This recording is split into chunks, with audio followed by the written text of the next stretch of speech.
World के 200 snipers में से एक नाम आपका आता है। 26 वीक की ट्रेनिंग होती है। हम लोग इजराइल गए। नाइक के अंदर आपको कैसे फायरिंग करना है, आप 100 मीटर पर हो, छोटी सी एक मोमबत्ती नीचे जली हुई है, उस मोमबत्ती को देख के आपको अपने टारगेट को खत्म करना है। इंस्ट्रक्टर क्या करेगा, एक विसल होगा, आपको हॉलिस्टर खोलना है, पिस्टल निकालना है, पिस्टल को कॉक करना है, चौथे सेकंड में दोबारा विसल बज जाएगा। सिर्फ इस 4 सेकंड में आपको उस आदमी के हेड पर शूट लगना चाहिए। Lucky Bisht. 139 sniper kills. Roy Jain, NSG Commando, Sniper. आपको जेल भी जाना पड़ा था। राजू पारगाई और अमित आर्य केस पर। ये दोनों कौन थे? दोनों एक बड़े गैंगस्टर्स हैं। जब इनकी किलिंग हुई तो एक ही गोली से दोनों आदमी मरे हैं सर, सिंगल बुलेट से। कंटिन्यू जेल ट्रांसफर हो रही थी मेरी, तो एक जेल में मैं पहुंचा, वो पावरफुल जेलर बोला कि लक्की मेरी जेल में एक छोटा सा भगदड़ होती है, 2-3 लोग मर जाते हैं। इनडायरेक्ट तरीके से थ्रेट दिया उसने मुझे, कुछ कहना है तुम्हें? मैंने कहा मुझे आदमी को मारने में सिर्फ 2 से 3 सेकंड लगते हैं। शाम को उसने मेरा ट्रांसफर कर दिया है। मेरे जेल जाने से पहले पूरे नॉर्थ को ये पता चल गया था कोई आ रहा है करके। आप सिक्योरिटी ऑफिसर रह चुके हो प्राइम मिनिस्टर की, क्या होती है वो पोजीशन? जब मैं एनएसजी कवर में हुआ करता था, एनएसजी कवर का काम है mobile security. Yogi Adityanath sir के पास भी एनएसजी कवर है। जब भी योगी सर अपने घर से निकले ना, दोबारा उनके घर तक छोड़ने की जिम्मेदारी एनएसजी कवर की है। इंदिरा गांधी के साथ हुआ, उनके बॉडीगार्ड्स के थ्रू शूट आउट कर दिया था, राइट? नहीं, इंदिरा गांधी को बताया था सर, वार्न किया था क्या कि आप अपनी सिक्योरिटी हटाओ, थ्रेट है। उन्होंने नहीं चेंज किया। सीक्रेट सर्विस ऑपरेट कैसे करती है? एक एजेंट अपने देश को छोड़ेगा, पकड़ा गया तो सजाए मौत, और देश डिनाई कर देगा। आज का पॉडकास्ट स्टार्ट करने से पहले मेरी एक रिक्वेस्ट है। 77% लोग जो हमारा पॉडकास्ट देखते हैं वो हमें सब्सक्राइब नहीं करते। सो प्लीज़, अगर हमारे पॉडकास्ट या इस चैनल से आपको कभी भी थोड़ी वैल्यू मिली है तो हमारे चैनल को सब्सक्राइब कर लीजिए, क्योंकि आपका एक सब्सक्राइब हमारी पूरी टीम को बहुत मोटिवेट करता है। एंड मैं आपसे प्रॉमिस करता हूँ कि in return of this subscribe मैं इससे भी बेहतर और ज़्यादा मेहनत से कंटेंट एंड बेटर से बेटर गेस्ट आपके लिए लाता रहूँगा। Enjoy the show. वर्ल्ड की टॉप 200 स्नाइपर शूटर्स की एक लिस्ट है, उसमें सिर्फ एक ही इंडियन का नाम है। That is our today's guest Lucky Bisht. ये एक इंडियन सीक्रेट सर्विस एजेंट रह चुके हैं, ये फॉर्मर रॉ एजेंट रह चुके हैं, ये फॉर्मर एनएसजी कमांडो हैं, एंड ये पर्सनल बॉडीगार्ड रह चुके हैं to the top of the top politicians in the country, including PM prime minister Modi and chief minister Adityanath Yogi ji. इनसे हमने बात करी है कि इंडियन सीक्रेट सर्विस एंड रॉ एजेंसीज काम कैसे करती हैं, कैसे सीक्रेट मिशंस को कंडक्ट किया जाता है, इंडिया में Z+ सिक्योरिटी किन्हें मिलती है, इंडियन जेल्स की रियलिटी क्या है, इंडियन सीक्रेट सर्विसेज जो होते हैं वो किस तरीके से ऑपरेट होते हैं, कैसे किसी जेल में स्मगलिंग होती है। वर्ल्ड वाइड जब स्पाई किसी भी कंट्री में होना इलीगल है, इट्स नॉट अलाउड, तो कैसे वर्ल्ड की कंट्रीज, सारी कंट्रीज अलग अलग देशों में अपने स्पाइस को ऑपरेट करती है। इन सब के बारे में हमने बात करी हमारे आज के गेस्ट लकी बिश्त से, जिन्हें एक टैग भी दिया गया था कि वो रॉ हिटमैन हैं, क्योंकि ये इतने ज़्यादा ब्रूटली एंड इफेक्टिवली ट्रेंड थे। ये इंडिया के कुछ गिने चुने स्पेशल कमांडोज में से एक थे, जिन्हें इंडिया से इजराइल भेजा गया था फॉर ट्रेनिंग। एंड उस 2.5 साल की ट्रेनिंग में ये इतने ज़्यादा एक्सपर्ट हो गए कि अकॉर्डिंग टू हिम इन्हें ये सिखाया गया था कि 4 सेकंड के अंदर विदाउट एनी वेपन कैसे एक एनिमी को मारा जा सकता है। इन सब के बारे में हमने आज के एपिसोड में बात करी है। Enjoy the show. It's very important to understand how things work at a global level.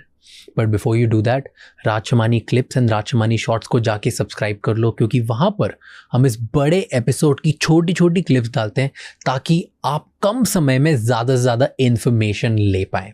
And इस पूरे एपिसोड का ऑडियो एक्सपीरियंस स्पॉटिफाई पर अवेलेबल है, जहाँ पर जाके आप हमें फॉलो कर सकते हैं। Enjoy the show.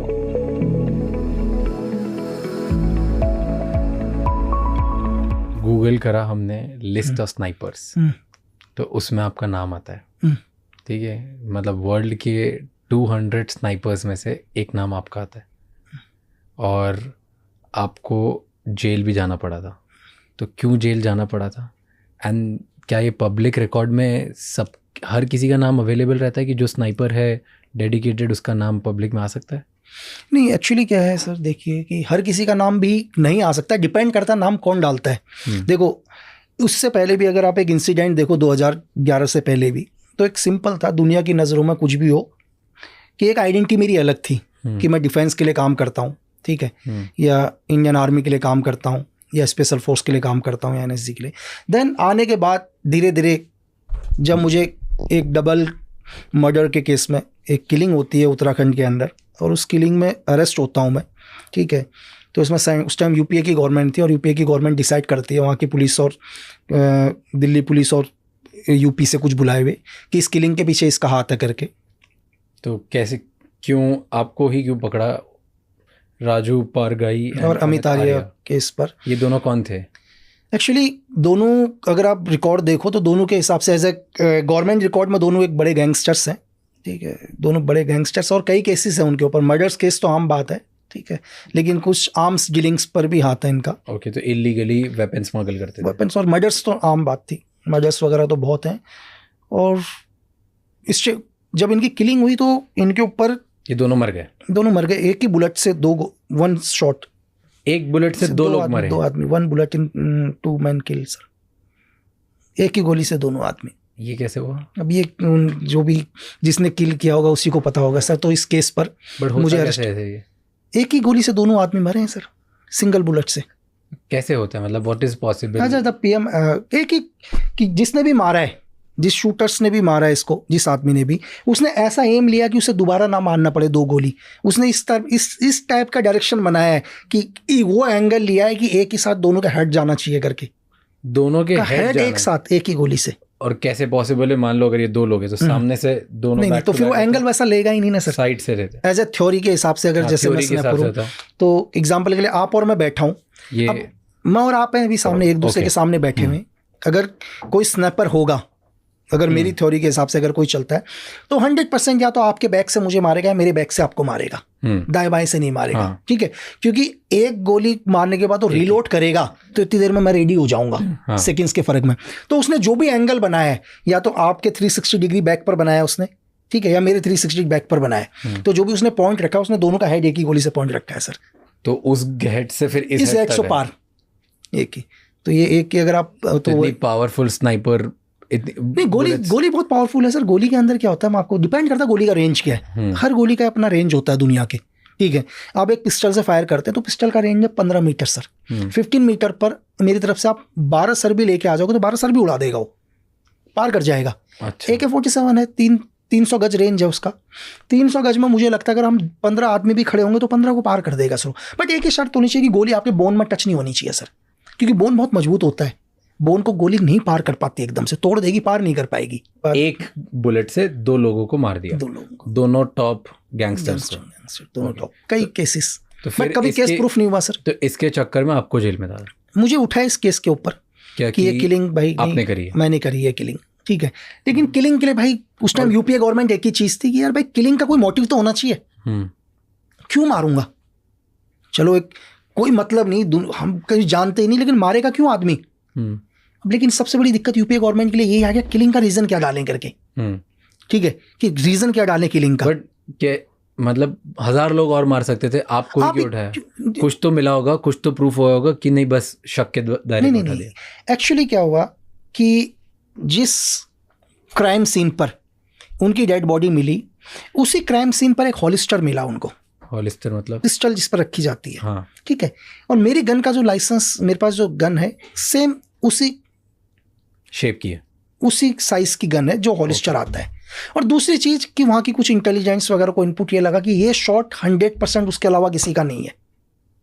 पहली चीज कि मतलब इस टाइप का शॉट और कोई से उन्होंने सिर्फ एक ही चीज बोला था, मतलब जिसने मेरे को अरेस्ट किया, जिस IPS ने अरेस्ट किया, मुझे एक ही चीज बोलता है, देख कि मैं तुझसे ये नहीं पूछ रहा हूँ कि तूने मारा, मैं तुझसे ये नहीं पूछूंगा। बोला मुझे मालूम है तूने ही मारा है, मुझे सिर्फ ये जानना है तूने क्यों मारा है। और क्यों ऐसा बोला? उसने एक ही क्वेश्चन किया, बोला कि ये शॉट तेरे अलावा दुनिया में किसी ने मारा ही नहीं है। उसका एक ही क्वेश्चन था सर। उसने बोल दिया मैं तेरे से ये नहीं पूछूंगा कि तूने मारा है या नहीं मारा, मैं तुझसे सिर्फ ये पूछ रहा हूँ तूने क्यों मारा, ये तेरे अलावा किसी और का किलिंग है ही नहीं।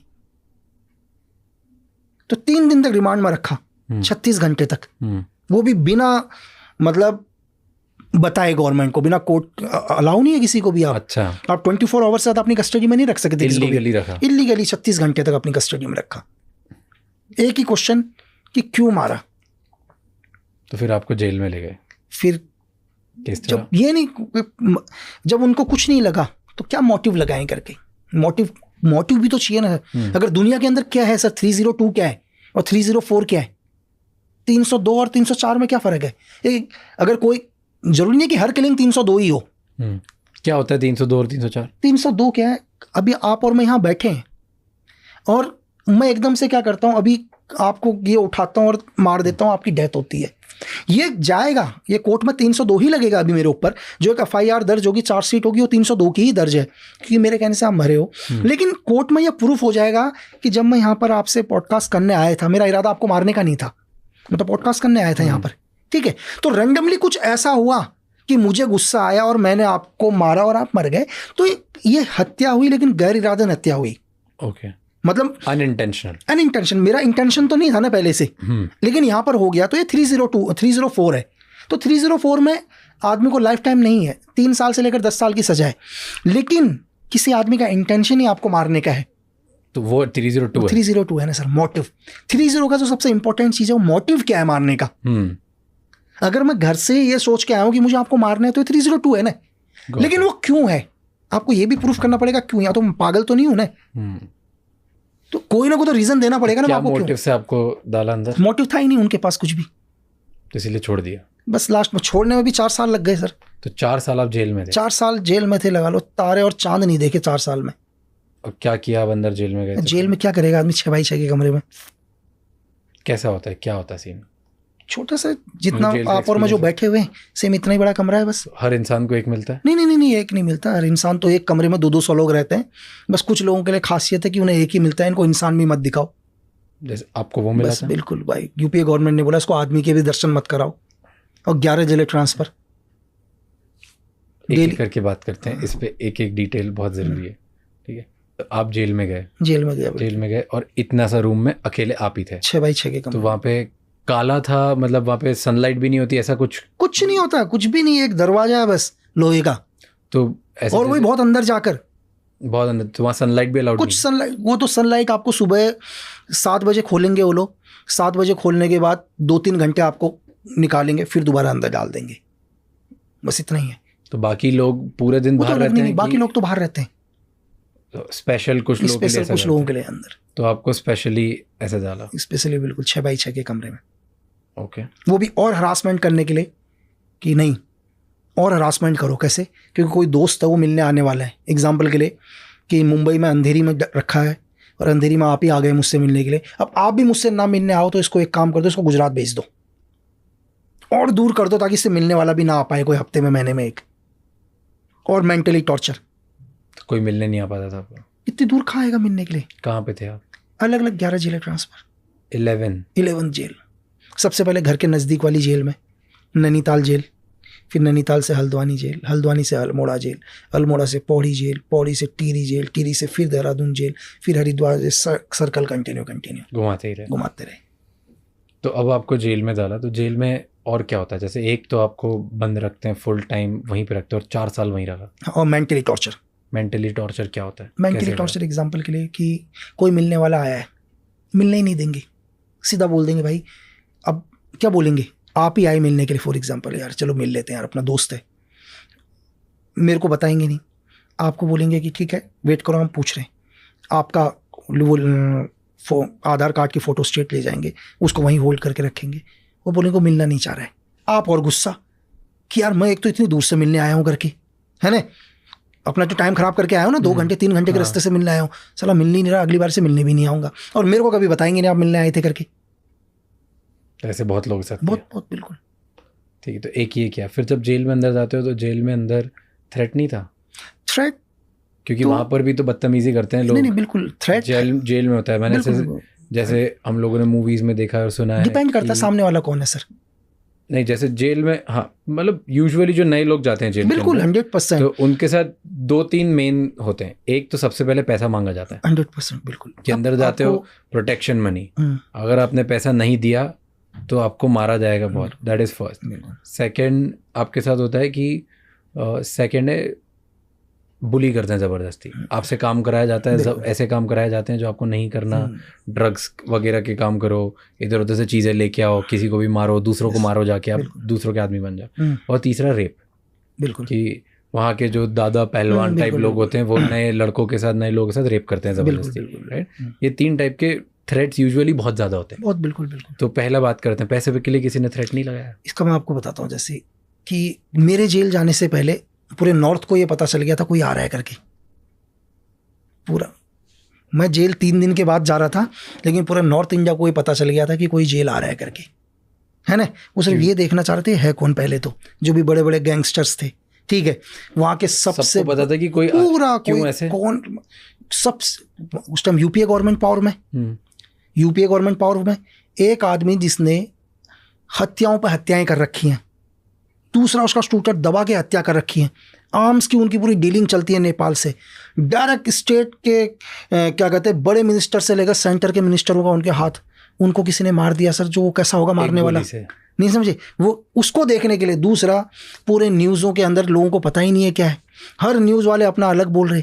एक न्यूज़ वाला बोल रहा है तो ब्लैक कैट कमांडो है करके, दूसरा बोल रहा नहीं स्पेशल फोर्स का आदमी है, तीसरा बोल रहा नहीं कि क्या कहते हैं अपने अलके अडवाणी का सिक्योरिटी ऑफिसर है, चौथा बोल रहा सीक्रेट सर्विस में है। दुनिया को तो यही भ्रम है कौन करके, लेकिन आपका नाम हर जगह चल रहा है, हर जगह नाम, हर जगह, मतलब लोग सिर्फ देखने की बिश्त चल रहा था, लोग सिर्फ देखने के लिए तरस रहे थे कि है कौन करके, इतना कि कौन है करके, है ना? मतलब कि कोई अपनी जेल में रखने 11 जिला क्यों ट्रांसफर, कि जेलर मार साहब इसको मैं अपनी जेल नहीं रखूंगा करके, ये क्यों आया ये भी नहीं पता अभी तो। अच्छा, तो 3 दिन से माहौल बना हुआ था कि जेल सिर्फ लोग तरस, मतलब ये है कौन करके, जो बड़े बड़े गैंगस्टर हैं ये है कौन। दूसरी चीज, बड़े गैंगस्टर की साला कहीं अंदर तो कोई गेम नहीं होने वाला, पहली चीज सब उसमें डर थे, उसमें कि भाई कोई और प्लान तो नहीं है सीक्रेट सर्विस का। दूसरा, जेलर को, सुप्रीडेंटेंट को मेरी जेल में रखूंगा, साला किसी को और को तो गिराने नहीं आ रखा अंदर कि मेरी भी नौकरी जाए करके, एक तो वो रखने के लिए तैयार नहीं, ठीक है। दूसरा, जेल का सबसे वो अलग, सिर्फ लोग, मतलब लोग जेल में भी ऐसे देख रहे हैं जैसे कोई एलियन आ रखा है करके, है ना? कोई एलियन आ रखा है कि ऐसा कौन है करके। ये लगा लो कि एक दिन मैं सिर्फ मेडिसिन लेने गया, मुझे शाम को थोड़ी दवाई चाहिए थी, है ना? तो दवाई मिलने में भी 1 घंटा लगता लाइन। मैंने सिर्फ बोला कि दवाई लेने चाहिए, सुप्रीडेंटेंट तक मैसेज पहुंचाया, 2 पुलिस वाले 7 भेजे, वहाँ लंबी लाइन लगी, सबको हटा के दवाई दो करके, कि ज़्यादा देर इसको रोकना नहीं है इधर करके, कहीं दवाई लेना तो बहाना नहीं है करके लोगों का। बट वहाँ के कभी किसी जेलर ने कभी तो अपना पावर दिखाया होगा, कंटिन्यू जेल ट्रांसफर हो रही थी मेरी, जेल पर जेल ट्रांसफर। तो एक जेल में मैं पहुंचा तो सुबह एक हेड कांस्टेबल आया मेरे पास, बोला सुप्रीडेंटेंट सर बुला रहे हैं। मैंने कहा ठीक है। गया मैं, जाने के बाद बैठा हो वो पावरफुल जेलर, बोला कि लक्की, पढ़ते बोला देख मेरी जेल में बहुत डिसिप्लिन चाहिए होता है मेरे को। बोला ये सीक्रेट सर्विस नहीं है, स्पेशल फोर्स नहीं है, यहाँ मेरा कानून चलता है ना? क्योंकि उसने देख लिया था ऑलरेडी इसके 6 या 7 ट्रांसफ़र हो रखे हैं, तो कोई जेलर इसको रखने के लिए रेडी नहीं है, ठीक है। और एक्चुअली क्या होता है, कभी भी कोई जेलर कभी नहीं चाहता कि कोई गैंगस्टर, कोई क्रिमिनल, एनीवन, कोई भी उसकी जेल से चला जाए, क्योंकि उसके ऊपर भी बात है ना यार, कि आपकी जेल के अंदर आप 5000 लोगों को रख रहे हो, एक आदमी को आप कंट्रोल नहीं कर पा रहे हो, तो उसका मतलब आप सक्षम नहीं हो कि एक आदमी को आप नहीं सही कर पा रहे हो करके। तो कोई नहीं चाहता कि उसकी जेल से कोई जाए, हर जेलर चाहता मेरी जेल में दुनिया का कोई भी आ जाए, मेरी जेल में रह ले, क्योंकि जाएगा तो उसकी दिक्कत है ना, उसको झेल नहीं पाया तो बड़े को क्या झेलेगा। तो उसने बोला कि यही चीज़ कि भाई मेरी जेल में डिसिप्लिन ही है, वो चीज़ है, और बोला बाकी जेलों जैसा यहाँ नहीं चलेगा। और बोलता एक चीज़ और है मेरी जेल में खास, तो मैं भी सुन रहा, मैंने कहा से, बोला मेरी जेल में एक छोटा सा भगदड़ होती है और उस भगदड़ में 2-3 लोग मर जाते हैं। तो इनडायरेक्ट तरीके से थ्रेड दिया उसने मुझे, ठीक है। तो मैं खड़ा, फिर बोला हाँ ठीक है, बोला कुछ कहना है तुम्हें? तो मैं उसको देखा यार, मैं तो समझ ही गया ये तो थ्रेट ही है करके। मैंने कहा सर कि मुझे नहीं पता, मैंने कहा कि आदमी को मरने में कितना टाइम लगता है। मैंने कहा कोई बहुत तंदुरुस्त आदमी होगा, मतलब फिट, अगर उसका गला भी दबाएंगे तो मैंने कहा शायद 1 मिनट जिंदा रह ले, 50 सेकंड रह ले, है ना। मैंने कहा सर कि मैंने कहा मुझे आदमी को मारने में सिर्फ 2 से 3 सेकंड लगते हैं, बस वो मेरे रेंज में आना चाहिए। और मैंने कहा अब अगर तेरी जेल में कोई मर गया तो 302 में तुम भी मेरे साथ ही आओगे अंदर।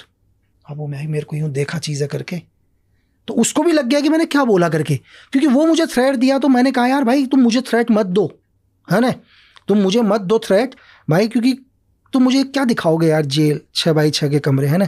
मैंने मौत से भी बदतर वक्त में जी के गुजार के आया हूँ, बहुत बुरा, है ना। मैं ऐसी ऐसी जगह रहकर आया हूँ कि कई बार लगता था कि अगर सच में ईश्वर है तो यार गोली लग जाए करके। मतलब ऐसे भी लाइफ में ऑपरेशन रहे कि इतना परेशान हो गए हैं ना, लगता था कि 1 सेकंड के लिए गोली पड़ जाए तो वो ज़्यादा बेटर है इस लाइफ से। तो वो लाइफ हम जी के आए हैं, तो यार ये क्या दिखाएगा करके, है ना। तो भाई वो यूँ देखा और कुछ नहीं, शाम को ही उसने मेरा ट्रांसफ़र कर दिया यार, शाम को ही ट्रांसफ़र कर दिया। और ट्रांसफ़र भी कब किया, जब सारे दरवाजे बंद हो गए, शाम को ट्रांसफ़र। तो ऐसा आपने क्यों बोला कि 2 से 3 सेकंड लगते हैं? अरे सर इतना परेशान, एक चीज़ 6 जेलें ट्रांसफ़र हो चुकी हैं भाई। परेशान है ना भाई, 6 जेलें ट्रांसफ़र।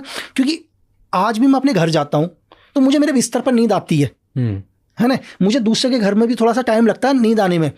एक तो मैं दुनिया की सबसे बुरी जगह पर रह रहा हूँ, मैं जेल में रह रहा हूँ, सबसे बुरी जगह। वहाँ भी एडजस्ट होने की कोशिश करता हूँ 2-1 महीने के अंदर, तुम मुझे वहाँ से भी ट्रांसफ़र कर देते हो। और तुमने मुझे यहाँ अभी अपनी जेल में रख रखा है 6x6 के कमरे में, ठीक है, जिस कमरे में सांस लेने में भी दिक्कत हो रही है, तुम मुझे वहाँ भी थ्रेट दे रहे हो। तुम क्या कर लोगे इससे ज़्यादा? अब तुम मुझे इससे ज़्यादा करोगे क्या, बताओ? कुछ नहीं कर सकते ना, इससे ज़्यादा कुछ है ही नहीं ना सर। तुम तो मुझे जीते जी नर्क दिखा रहे हो, तो इससे ज़्यादा क्या दिखाओगे भाई? मतलब ये कह रहा हूँ कि आप मौत मांग लोगे जेल के अंदर, क्या होगा? आप उस रूम में सोए होंगे जिस रूम में 50 लोगों के लिए जगह है, वहाँ 500 सो रहे होंगे। अगर एक आदमी सो रहा हो तो पलट ही नहीं सकते आप। मतलब आपको पलट करने के लिए 50 लोगों को पलटाना पड़ेगा, पलट जा भाई।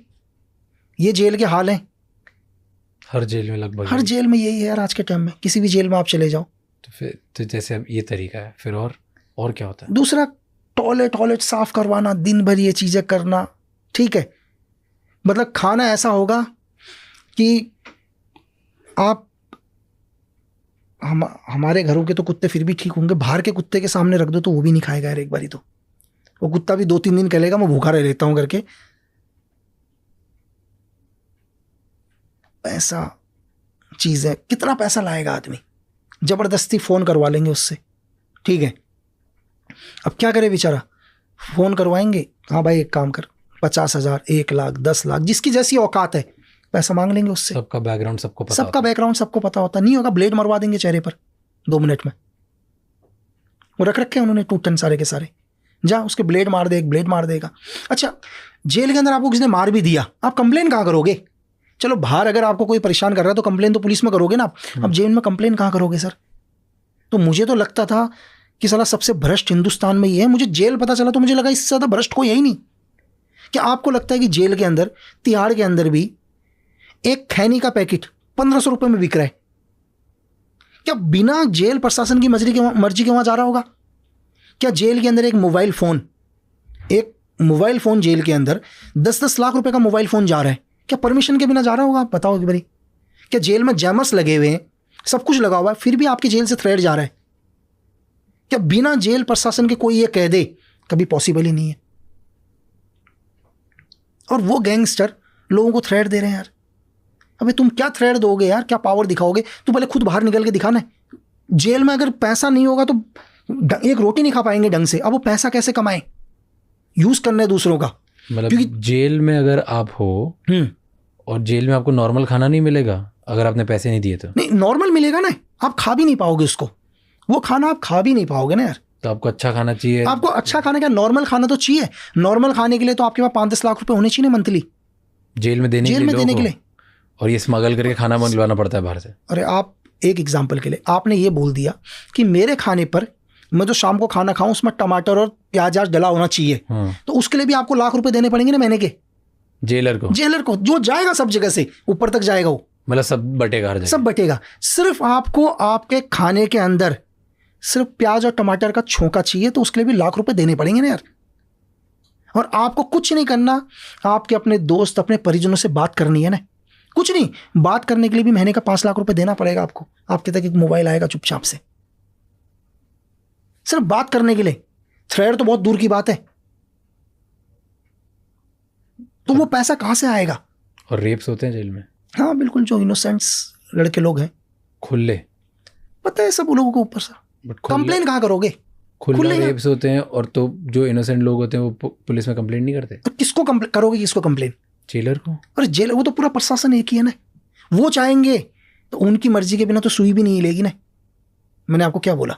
और उनको पता होता है कौन रेप कर रहा है, कौन एवरीथिंग, सब पैसे कुछ खा रहा है। अरे मैंने आपसे क्या बोला? आपका घर है, आपका अपना घर है, आपके घर के अंदर क्या हो रहा है आपको पता होगा, नहीं होगा? बिल्कुल होगा। तो बस ये कोई आदमी कह दे, दुनिया का कोई भी आदमी, कि मेरे घर के अंदर क्या हो रहा है मुझे नहीं पता, तो मैं कहता हूँ या तो तू सच में बहुत ही सीधा है या दुनिया का सबसे बड़ा बेवकूफ़ है।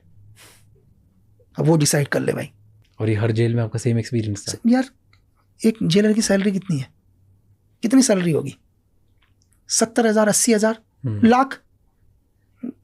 जमीनें कितनी हैं, गाड़ियां कितनी हैं, बच्चा कहाँ पढ़ रहा है, सब निकाल के देख लो ना। किसी भी आदमी का चेक कर लो ना आप। जेलर बहुत दूर सर। एक छोटा सा अगर जेल का एक जेल सिपाही भी होगा ना, आप उसके मंथली सैलरी पूछो, ठीक है, 50,000, 40,000, और उससे पूछना भाई तेरे ड्यूटी ज्वाइन करने के बाद तो कितने की ज़मीनें ले चुका है अभी तक, है ना? तेरे नाम पर, तेरे परिवार के नाम पर कितने की ज़मीन है? ये आप कहीं भी लेवल पर ले लो सर। एक धंधा चल रहा है, मैंने आपको छोटा सा बताया कि एक नॉर्मल एक बीड़ी का बंडल, एक 10 रुपए का बीड़ी का बंडल 500 रुपए में बिक रहा है। वो पैसा जा कहाँ रहा है? जेल के अंदर सब हो रहा है। अगर वो नशे की आदत डालेंगे, नशा ही बंद हो जाएगा तो कमाएंगे कैसे? तो वो खुद ही स्मगल करवाते हैं, खुद ही, सब कुछ उनकी मर्जी का, सारे ड्रग्स, सारी सिगरेट, दारू। 100 में से हो सकता है एक आदमी ईमानदार हो, मैं हर एक के ऊपर नहीं लूंगा, एक आदमी ईमानदारी भी होगा, लेकिन वो कुछ नहीं कर पाएगा इतनों के बीच में। जहां 100 करप्ट होते हैं ना, एक आदमी कुछ नहीं कर पाता। क्या कर लेंगे? उसकी ड्यूटी बाहर लगा देंगे। देखा हुआ मेरा, एक ईमानदार आदमी नहीं लेता घूस, वो नहीं आएगा अंदर, उसको हमेशा बाहर खड़ा करके रखेंगे हथियार पकड़ के, कहेगा भाई मैं ये सब चीज़ नहीं होने दूंगा। कुछ नहीं, सुबह आएगा कि भाई तू संतरी रहेगा बाहर, वो कभी अंदर नहीं आएगा। क्योंकि अंदर जो आ रहे हैं पूरे नशे में सबका हिस्सा हो रहा है, जितना वहाँ के खाना बन रहा है उसमें हिस्सा हो रहा है, जितने मुलाकात में पर्ची जा रही है। क्यों तुम प्राइवेट VIP मुलाकात करा रहे हो? एक पावरफुल आदमी चला जाए अभी जेल में, वो रात को 7 बजे भी मुलाकात कर लेगा, 50,000 रुपये देगा, वहाँ पर आ जाएगा एक आदमी मुलाकात करने। बाकी आम लोगों के लिए तो हफ्ते में 2 दिन मुलाकात है, वो तो 50,000 रुपये दे रहा है, 2 मिनट मुलाकात कर लिया उसने। वो पैसा कहाँ जा रहा है? कि इनकी परमिशन के बिना, इन्हें सब पता होता है कब छापा पड़ेगा जेल में, सब पता होता है इन्हें कि कल जेल में छापा पड़ सकता है, मोबाइल गायब करवा देंगे। एंड जितने भी पावरफुल लोग होते हैं, जो बहुत रईस होते हैं, पैसे वाले होते हैं, बिल्कुल उनको ट्रीटमेंट अलग मिलता है, अलग, फुल VIP ट्रीटमेंट, पूरा सेल भी अलग, सब अलग। VIP treatment sir. मैं एक नाम नहीं बताऊंगा, हिंदुस्तान के एक बहुत बड़े बिजनेस टाइकॉन, जिनका बेटा एक मर्डर केस में था, उनके बाप ने तो 5 स्टार होटल खरीद लिया था सर, तिहाड़ के बगल में। और 5 स्टार होटल किसके लिए था पता है? सिर्फ तिहाड़ के कर्मचारियों के लिए, प्राइवेट के लिए बंद। अब क्या लोगे और बताओ? और वहाँ उनका बेटा वहाँ रुकता था? नहीं, बेटा नहीं रुकता था, बेटे को जेल में अच्छे खाना मिले करके उनके लिए 5 स्टार होटल फ्री था जेल स्टाफ के लिए। तो वहाँ से खाना जाता था उसके लिए, मतलब उसके लिए अच्छा ट्रीटमेंट मिल जाए तो एक 5 स्टार होटल ही फ्री कर दिया ना जेल के लिए, तिहाड़ जेल वालों के लिए। अच्छा, कि कभी भी आप जाओ, बच्चों के साथ जाओ, आप लोगों के लिए फ्री है सब कुछ, सब आपके लिए। बस मेरे बच्चे का ध्यान रखना, मेरे बच्चे का ध्यान रख लेना। एक दिन के जो बड़े बड़े बिजनेसमैन के लोग जाते हैं, एक दिन के 20-20 लाख रुपए लेते हैं जेल के अंदर। जेल की। इतना तो मुझे नहीं लग रहा कि दुनिया के किसी 5 स्टार होटल का कमरा भी इतना महंगा होगा करके, है? पता है एक का बच्चा 10 दिन आने वाला है अंदर करके, ठीक है, तो 10 दिन 20 लाख रुपए पर डे लगेगा, लेकिन बच्चा सही रहेगा। 2 करोड़, 2 करोड़ में तो मुझे शायद दुनिया का कोई होटल होगा, शायद, मैं तो रहा नहीं सर, तो इतना महंगा तो दुनिया का कोई होटल भी नहीं होगा जितना उस जेल का एक कमरा होगा। 20 लाख रुपए का मैंने कोई स्वीट भी नहीं सुना। तो आप सोच लो, और कमरा 20 लाख रुपए का है। हिंदुस्तान का सबसे महंगा कमरा 5.5 लाख रुपए। तो सोचो, बस तुम्हारे बच्चे को सेफ रख लेंगे, बच्चे के साथ कुछ गलत नहीं होगा, वो सेफ अकेला रहेगा। कितना पैसा दे दिया होगा आसाराम ने, आप सोच भी नहीं सकते, जोधपुर जेल में। हाँ, VIP ट्रीटमेंट भी रहता है। बिल्कुल 100%। नहीं तो आसाराम को तो रातों रात गैंगस्टर सारा पैसा मांग लेंगे रातों रात। आप छोड़ के देख दो 10 मिनट के लिए आसाराम को गैंगस्टरों के साथ, बिल्कुल, वो तो आधी प्रॉपर्टी ले लेंगे आसाराम की बाहर। तो पुलिस ही, जो जेल के जो स्टाफ है, वो ही सिक्योरिटी देते हैं अंदर बिजनेसमैन को, ताकि उन्हें पैसा मिले। वो गैंगस्टर के पास छोड़ते नहीं उन्हें, डिफरेंट रखते हैं 100%, अलग ही रखेंगे, अलग सेल में रख लेंगे उसको। बट गैंगस्टर तो कोशिश यही कर रहा है किसी तरह से उधर तक पहुंचूं मैं। क्या चीज़? हाँ, कोशिश करेगा गैंगस्टर भी अपना, ठीक है, अगर वो नहीं दे रहा होगा जेल स्टाफ को पैसा तो गैंगस्टर से फिर मांड वाली हो जाएगी ना, तू मांग और हमारा आएगा 50-50। दोनों तरीके हैं ना उनके पास। डायरेक्ट जेलर से या तो डायरेक्ट कर लो या वैसे कर लो, करना तो है, करना तो है भाई, नहीं तो बिल्कुल रहने नहीं देंगे। ना। कहाँ करोगे कंप्लेन यार, कंप्लेन करोगे कहाँ? तो ये खराब नहीं है बहुत पूरे इंडिया में है तो बिल्कुल। फिर और हर किसी के साथ गलत होता है जेल के अंदर। नहीं यार, गरीब लोग हैं, गरीब लोगों के साथ तो क्या गलत होना, तो वैसे ही गरीब है, उनके साथ तो ना उनका देने के लिए है ना कुछ नहीं है, वो तो क्या करेंगे। जो ठीक ठाक सा आ गया तो बस पूछो मत, खत्म हो तो ठीक ठाक सा जो आ गया। और कोई आप 11 जेल में गए, 11 के 11 में एक जगह आपको ऐसा नहीं लगा कि सही है? सारे, मैंने कहा जो सही होगा वो अंदर आएगा ही नहीं, उसकी ड्यूटी लगेगी ही नहीं अंदर। मतलब आज किसी को अगर जेल होती है, किसी को भी एक ठीक ठाक इंसान को, तो वो लगभग आपके 11 जेलों के एक्सपीरियंस से आपको ऐसा लगता है कि वो गया, मतलब उसे पैसा देना ही पड़ेगा। 100 लोग अगर जेल गए ना, 100 लोग, तो 100 में से 99 को पैसा देना पड़ेगा। या तो कोई ऐसा ही पावरफुल हो जिसका IAS बाहर बैठा हो, IPS बाहर बैठा हो, तो उससे तो नहीं लेंगे। कोई IAS का चला गया रिलेशन में, कोई IPS का चला गया, कोई मिनिस्टर का चला गया, ये लोग छूटेंगे। ठीक है, पावरफुल है जो छूटेंगे, उनसे ज्यादा पावरफुल होने चाहिए। नहीं समझे कि जो जेलर से ज्यादा पावरफुल होने चाहिए, जेलर और उन गैंगस्टर से ज्यादा पावरफुल वो लोग होने चाहिए, तो वो सेफ है। एक नॉर्मल आदमी चला गया तो नहीं, नॉर्मल भले पैसे वाला हो, कुछ भी हो, कोई ना नॉर्मल चाहे कुछ भी हो। मतलब मेरे को स्टार्टिंग से स्टार्ट करें, कहाँ पैदा हुए आप और किस टाइप के घर में हुए, क्या करते थे, क्या बनना चाहते थे? बचपन से ही आर्मी में जाना था, ऐसा कुछ भी नहीं है। घर पर देखा, मतलब ग्रैंडफादर को तो मैंने देखा नहीं है ना, तो मेरे पैदा होने से पहले ही वो शहीद हो चुके थे 1971 के वॉर में, तो ग्रैंडफादर को नहीं देखा मैंने। तो मेरे फादर को देखा, पड़ोसियों को देखा, सब आर्मी से ही। तो ऐसा नहीं कि मुझे भी जाना था, ठीक है। तो मैं अपने बुआ के वहाँ पढ़ाई के लिए आ गया था, जयपुर। ओके। तो मैंने जयपुर से ही, एजुकेशन मेरी जयपुर से ही है, केंद्र विद्यालय से, तो वहीं से पढ़ाई करी। और कुछ नहीं पता था कि मैं ये करूँगा करके, ऐसा नहीं है कि मैं ये बोलूँ कि मैंने यही करना था। और मैं तो ये कहूँगा कि मुझे खुद नहीं पता चला कि धीरे धीरे कैसे हुआ सब चीज़ें। तो कैसे, बट मेरे को समझाओ कि जब केंद्रीय विद्यालय में थे तो तब क्या बनना था? कुछ पता नहीं, कुछ नहीं पता था, क्योंकि अब मैंने कहा ना, मैं दूसरी दुनिया में आ गया हूँ। अब कुमाऊं से हट के मैं राजस्थान की दुनिया में आ गया हूँ, जहाँ कोई आर्मी नहीं, कुछ नहीं, कोई मतलब नहीं है, जहाँ मैं पढ़ाई कर रहा हूँ। ठीक है, किसी ने क्या बनना।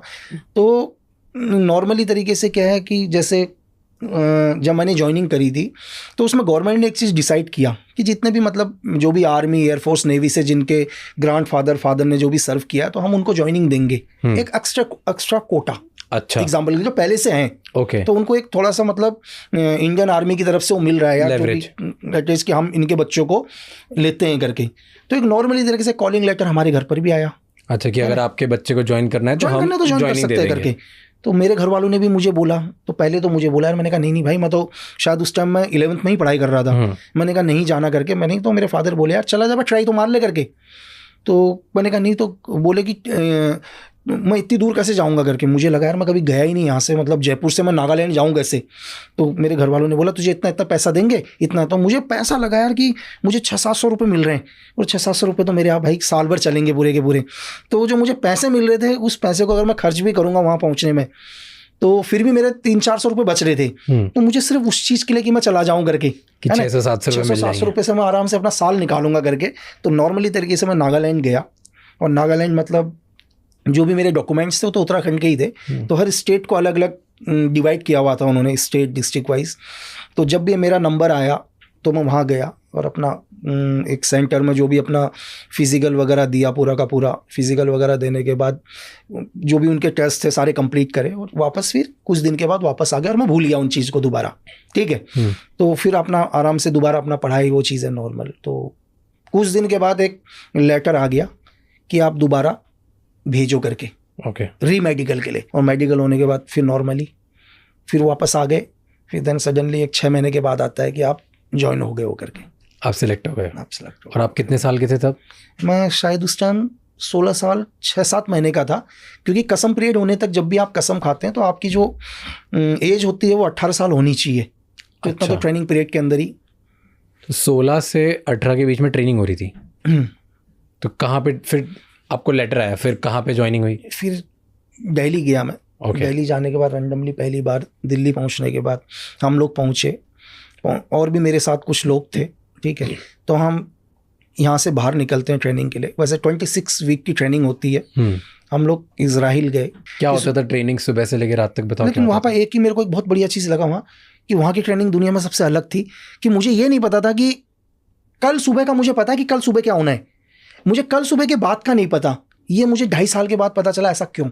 ओके। रीज़न क्या, हमारे को शाम को लगभग जब भी हम वहाँ से, हमारा जो ग्रुप इंस्ट्रक्टर था जो भी हमको छोड़ता था, वो बोलता था अर्ली मॉर्निंग में आप 0400 आवर्स पर पीटी ग्राउंड पर रिपोर्ट करोगे करके।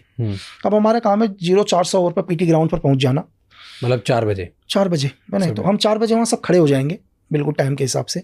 जो भी हमारे इंस्ट्रक्टर आएंगे, सुबह पीटीआई आएंगे, वो हमारे को पीटी कराना स्टार्ट करेंगे। पीटी कराएंगे, पहले पीटीआई लेके जाएगा, 5 किलोमीटर दौड़ाएगा, देन वो हट जाएगा, नेक्स्ट पीटीआई आएगा, वो 5 किलोमीटर ले जाएगा, ऐसे ही करके 20 किलोमीटर दौड़ाते थे वो, ठीक है। तो लास्ट में जो आएगा वो एक जीसीओस रैंक आएगा, जिसकी एज होगी कम से कम 45 के समथिंग। वो लास्ट में बोलेगा मैं भी तो मेरी एज, साले तुम 16-17 ईयर के हो और मैं 54, मतलब इस एज का तुम मेरे बराबर नहीं दौड़ पा रहे हो। तो हम मन में तो ये बोलते थे यार सर आप तो अब भी आए हो, हम तो 15 किलोमीटर से दौड़ रहे हैं लगातार, है ना। तो जब भी ये पूरी एक्सरसाइज खत्म होती थी 4 से लगा 6-7, कोई फिक्स टाइम नहीं था, 6:30 भी अगर ख़त्म हुआ पीटी, तो वो लोग बोलते थे यार कि आप वहाँ पीटी ख़त्म हुआ, फिर एक इंस्ट्रक्टर आता था, बोलता ठीक है ब्रेकफास्ट करके तुम 730 आवर्स पर बीओसी में रिपोर्ट करो। अब घड़ी में टाइम देखें हम यार 6:30 बजे तो हम यहाँ से छूटे हैं, जाने में हमारे को आधा घंटा लगेगा। हम कब हम अपना ब्रेकफास्ट करेंगे, कब हम अपना वेपन लेंगे, ठीक है। मतलब वो टाइमिंग वैसा था, आप कितनी भी कोशिश कर लो आप 5 मिनट लेट ही पहुँचोगे। मतलब आप कोशिश पूरी कर लो, आप उड़ के भी जाओगे ना तो भी आप 5 मिनट लेट पहुँचोगे और आपको वहाँ सज़ा मिलनी है। क्या सज़ा होती थी लेट होने की? सज़ा क्या है कि जैसे आप वहाँ गए तो वहाँ जाने के बाद इंस्ट्रक्टर बोलेगा हाँ भाई कि चलो मैं तुमसे पहले आ रखा हूँ करके, और तुम मतलब 2-4 गाली उसने देनी। और सज़ा क्या होगी कि उसको टच, आदमी की मरने जैसी हालत वहीं हो जाती थी। मतलब आप ताकत नहीं रही बॉडी में, वो मतलब कि जितना हम सुबह एक्सरसाइज करके आए हैं, जो 20 किलोमीटर दौड़ के आए हैं, वो हमारे को विदिन 5 मिनट के अंदर उतना ही थका देता था। और एक साथ हाथ में उनके गोल्फ के स्टिक रहते थे, ठीक है। अब वो एक जिसके पड़ गया तो फिर उसके बाद होने के बाद नेक्स्ट भी बीओसी बैटल ऑब्स्टिकल कोर्स, फिर वो करना पूरा का पूरा 26-27 ऑब्स्टिकल से वो पूरा करना। तो लगभग 9, 9:30, 10 वहाँ बज गए। फिर जैसे ही 10 होंगे खड़ा तो वो बोलेगा ठीक है अभी घड़ी में 10 बज गए हैं करके, आप 10:30 बजे रॉक क्लाइंबिंग रिपोर्ट करो। अरे फिर रॉक क्लाइंबिंग, फिर भागना उधर। और साइकिल उन्होंने वो दे रखी थी कि जिस साइकिल के पीछे वो स्टैंड भी नहीं था बैठने का। मतलब जिसको साइकिल चलानी नहीं आती उसके लिए तो भाई वो तो महाभारत ही था, आप बैठा ही नहीं सकते ना किसी दूसरे को। तो फिर वहाँ पहुँचना, अपना रॉक क्लाइंबिंग में पहुँचना। फिर रॉक क्लाइंबिंग में अब उसने देख लिया ये आ गए करके, तो पहले तो रॉक क्लाइंबिंग में पहुँचने से पहले वो हाथ को ही ख़त्म कर देगा, 200, 250, 300 तो डिप्स लगाएगा, और जो हाथ में बिल्कुल ताकत नहीं रहेगी फिर कहेगा चलो ऊपर करके, ठीक है। अब रॉक क्लाइंबिंग खत्म होगी, वहीं पर आपका टी वगैरह आ जाएगा। तो रॉक क्लाइंबिंग जैसे कोई नहीं कर पाया, नहीं जानने ऐसा नहीं है कि डेफिनेटली हम क्या बोल रहे हैं कि हर चीज़ का एक प्रोसीजर है। ओके। ऐसा नहीं है कि फर्स्ट दिन ही आपको धीरे धीरे आपके स्टेमिना को बढ़ाया जाएगा। जैसे आज हमने 10 किलोमीटर दौड़ा है, कल हम 15 दौड़ेंगे, उसके दिन 20 दौड़ेंगे, नेक्स्ट दिन हम 2 ही किलोमीटर दौड़ेंगे। वो सब चीज़ एवरेज को करके रखते हैं, ठीक है। और पहले मैंने आपको बोला वहाँ जाने से पहले वो लोग पूरा स्टेमिना पहले ही चेक करते हैं कि है या नहीं है करके। ऐसा नहीं है, मतलब मैंने आपको क्या बोला कि पूरे इंडिया लेवल से उन्होंने बुला रखे हैं, वो ट्रेनिंग के लिए उन्होंने 32 लड़के सेलेक्ट करें, तो उन्होंने डेफिनेटली देखा है कि इसका स्टेमिना क्या है करके पहले से, है ना, वो झेल पाएगा नहीं झेल पाएगा। तो फिर रॉक क्लाइंबिंग करी, जैसी आए मतलब बुरा हाल हुआ, 12, 12:30 बज गए। तो फिर बोलेगा एक काम करो आप 15-20 मिनट का टाइम देगा, बोलेगा यूएससी में रिपोर्ट करो, मतलब अनआर्म्ड कम्बैट जो फाइटिंग वगैरह चलती है मार्शल आर्ट टाइप का। तो वहाँ एक पिट बना हुआ है, उस पिट के ऊपर हम लोग पहुँचेंगे। फिर वहाँ पर फाइटिंग तो सिखाएगा 15 मिनट, 2 घंटा वो वैसे ही बर्बाद करेगा। मतलब उसको टच, इसको गोद में उठाओ, मतलब मरने से बुरी हालत। और जब बॉडी के ऊपर मतलब दुनिया भर की मिट्टी होगी, बालों में भी मिट्टी होगी, फिर एकदम से वहाँ पर एक गाड़ी पहुँचेगी और बोलेंगे भाई आपके पास 15 मिनट का टाइमिंग है, खाना खाने के बाद स्विमिंग में रिपोर्ट करो करके। अब भाई आप क्या खाना खाए, हाथ कब, जब तक लास्ट वाले का नंबर आता था टाइम खत्म हो जाता था, ठीक है। मतलब आपके पास सब कुछ है, अब खाना भी आप कैसे खाओगे यूएससी पिट में, हम लोग प्लेट सामने रखते थे और अपने आप को बहुत दूर रखते थे, बॉडी को दूर से ही खाना लेते थे स्पून से, क्योंकि पूरी मिट्टी आ जाएगी आपके उसमें, है ना। तो ये लगभग ये लगा लो आप कि ये रात को 12 साढ़े 12 बजे तक 12 साढ़े 12 तक कंटिन्यू। जब थ्योरी की क्लास में बैठेंगे तो भाई साहब नींद ऐसी आ रही पूछो मत। वहाँ ट्रेनिंग, रात को थ्योरी की क्लास होती थी, थ्योरी की क्लास है, और वहाँ मतलब कितनी भी कोशिश कर लो, मतलब जानबूझ के हम लोग खड़े हो जाते थे कि यार नींद ना आए करके। वो एक स्टिक लेके बैठा हुआ कान में सीधा मारेगा तो बुरा हाल, हर बारी ट्रेनिंग चेंज। और क्यों ऐसा करते थे? आपने बोला 2.5 साल बाद पता चला कि मतलब बताते नहीं थे क्या? वो इसलिए नहीं बताते कि अगर मुझे कल का पूरा रूटीन बता दिया मैं अपने घर आ जाऊंगा बस। मतलब इतनी ताकत नहीं है हमारी बॉडी में, मतलब मेरे माइंड में इतनी शक्ति नहीं है कि मैं वो सब कुछ झेल सकूं। अगर आप अभी यहाँ बैठे हो, मैं आपको बोलूँगा अरे काम करते हैं, बोला हाँ चलो रेडी होके आ जाओ नीचे, पीटी ड्रेस में रेडी होके आ जाओ, आप आ जाओगे। अब मैं बोलूँगा आपको यार चल रनिंग कर, आप रनिंग करा, करते करते मैंने आपको 20 किलोमीटर 25 किलोमीटर दौड़ा दिया। मैं अभी आपको बोलूँगा यार 25 किलोमीटर दौड़ने, तो आप तो वैसे मेंटली अरे नहीं आना भाई, अब यही मना हो गए ना। हाँ, जब आपने ये ट्रेनिंग करी 2.5 साल, ठीक है, अब उधर 2.5 साल के बाद वहाँ जब ट्रेनिंग में थे, वहाँ कोड रेड करके कुछ होता है? मतलब तो कोड रेड जैसे एक मूवी में दिखाया था, नेवी सील में होता है। कोड रेड मतलब ऐसा होता है कि जो वीक होते हैं बाकी सब में से, उनको बाकी आपस के लोग काफी पनिशमेंट करते हैं और उसमें बुली करते हैं, और वो उसमें क्या है वो आपको मैं बताता हूँ। एक्चुअली क्या होता है, ये वहाँ फर्स्ट वीक के अंदर हम लोगों को चेक करते हैं, सबका रिजल्ट जाता है ग्रुप कमांडर के पास। हर बंदे का एक रिजल्ट होगा, जो रिजल्ट जाएगा कि उसका फिजिकल कैसा है, वो मेंटली कैसा है। तो रिजल्ट बनने के बाद जो वहाँ का बेस्ट होगा, जैसे 100% वाला है, उसको 40% का बड्डी पेयर दे देंगे। मेरी बात समझे? अब रीजन क्या है, उसको मुझे लेके आना है। मैं रनिंग कर रहा हूं, अगर मैं आज 20 किलोमीटर रनिंग कर रहा हूं और मैं एक्सीलेंट आ गया, मेरा एक्सीलेंट तब तक नहीं माना जाएगा तब तक मेरा बड्डी पेयर वहां नहीं पहुंचेगा। मेरा काम है उसको लेके आना।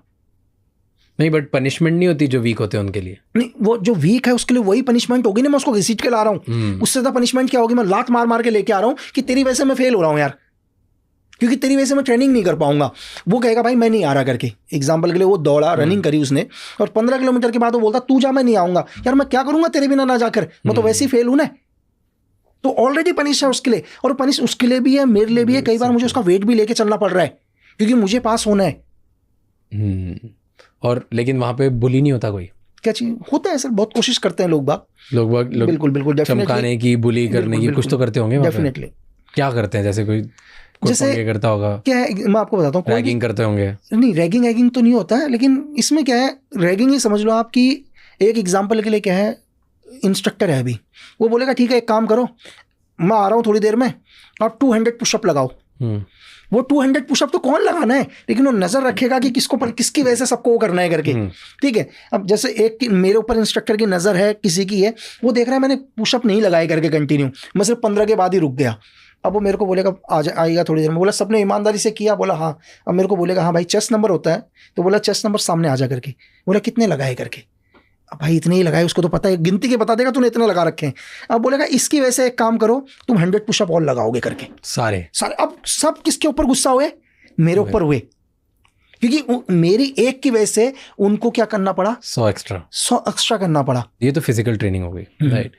फिजिकल ट्रेनिंग के अलावा मेंटल ट्रेनिंग भी कुछ देते हैं? हाँ बिल्कुल सर, देखो मेंटल, फायरिंग, नेविगेशन, दुनिया भर की ट्रेनिंग। मतलब देखो फिजिकल तो फिजिकल ही है, नॉर्मली फिजिकल ट्रेनिंग के अलावा क्या है कि स्किल्स, आपको एक्सप्लोजिव, नेविगेशंस, आपको फायरिंग।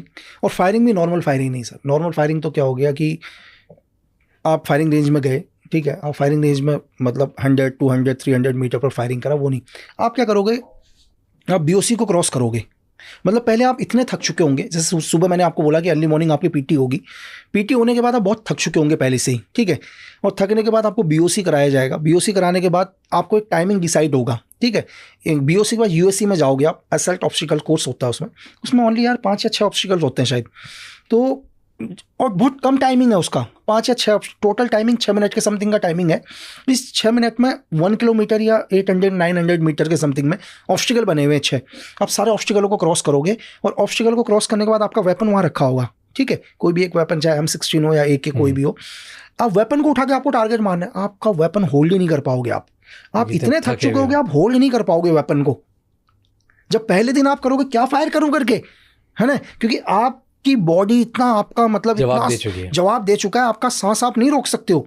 तो आपको फायरिंग करने के लिए किसी भी एक अच्छे फायरर का, कि आपका एम और माइंड एक जगह, यहाँ तो आपका कुछ भी नहीं है सर, आपका माइंड भी उस जगह पर नहीं है, आपका एम भी उस जगह में नहीं है, आपकी बॉडी भी आपका साथ नहीं दे रही है। पहला दिन और जब लास्ट 2 साल का दिन, तो उसमें धरती आसमान का फर्क आ जाता है। जब लास्ट 2 साल के बाद निकलोगे, आपका माइंड भी वहीं पर होता है, आपका आई भी वहीं पर होता है सर, ठीक है, और आपकी बॉडी भी आपका साथ देती है। तो ये सब प्रोसीजर दिन में, नाइट के अंदर आपको कैसे फायरिंग करना है, रात में भी आपके टारगेट लगे हुए हैं, बहुत सारे टारगेट लगे हैं।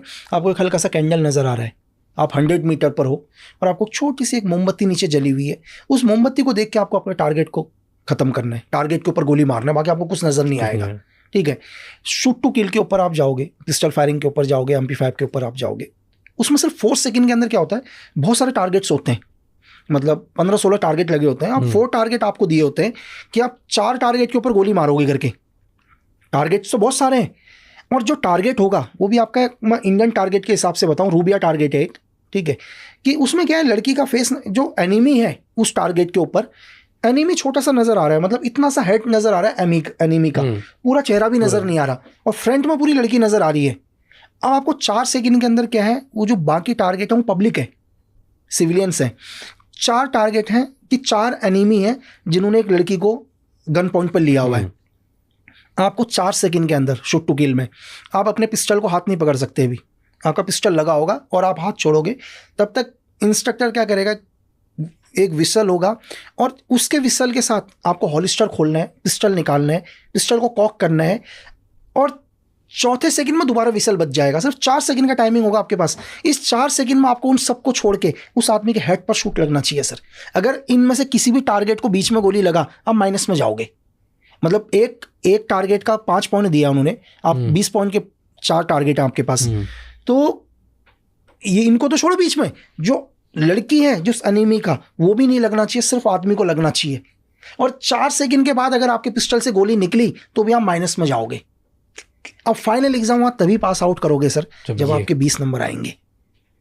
आप एक गोली नहीं मार पाओगे, आपको तो नजर ही नहीं आएगा वो, पहले आप टारगेट को समझने में आपको टाइम लग जाएगा कि ये बीच के वो उतने सा, एक तो माइनस अलग, मतलब +20 तो बहुत दूर की बात है, -20 जाते हैं स्टार्टिंग में कि सारे कुछ तो। नहीं लेकिन कर फिर पाओगे। इसमें भी आप क्या है सर, जब आप वहां से निकलोगे तो 20 पॉइंट लेके निकलोगे।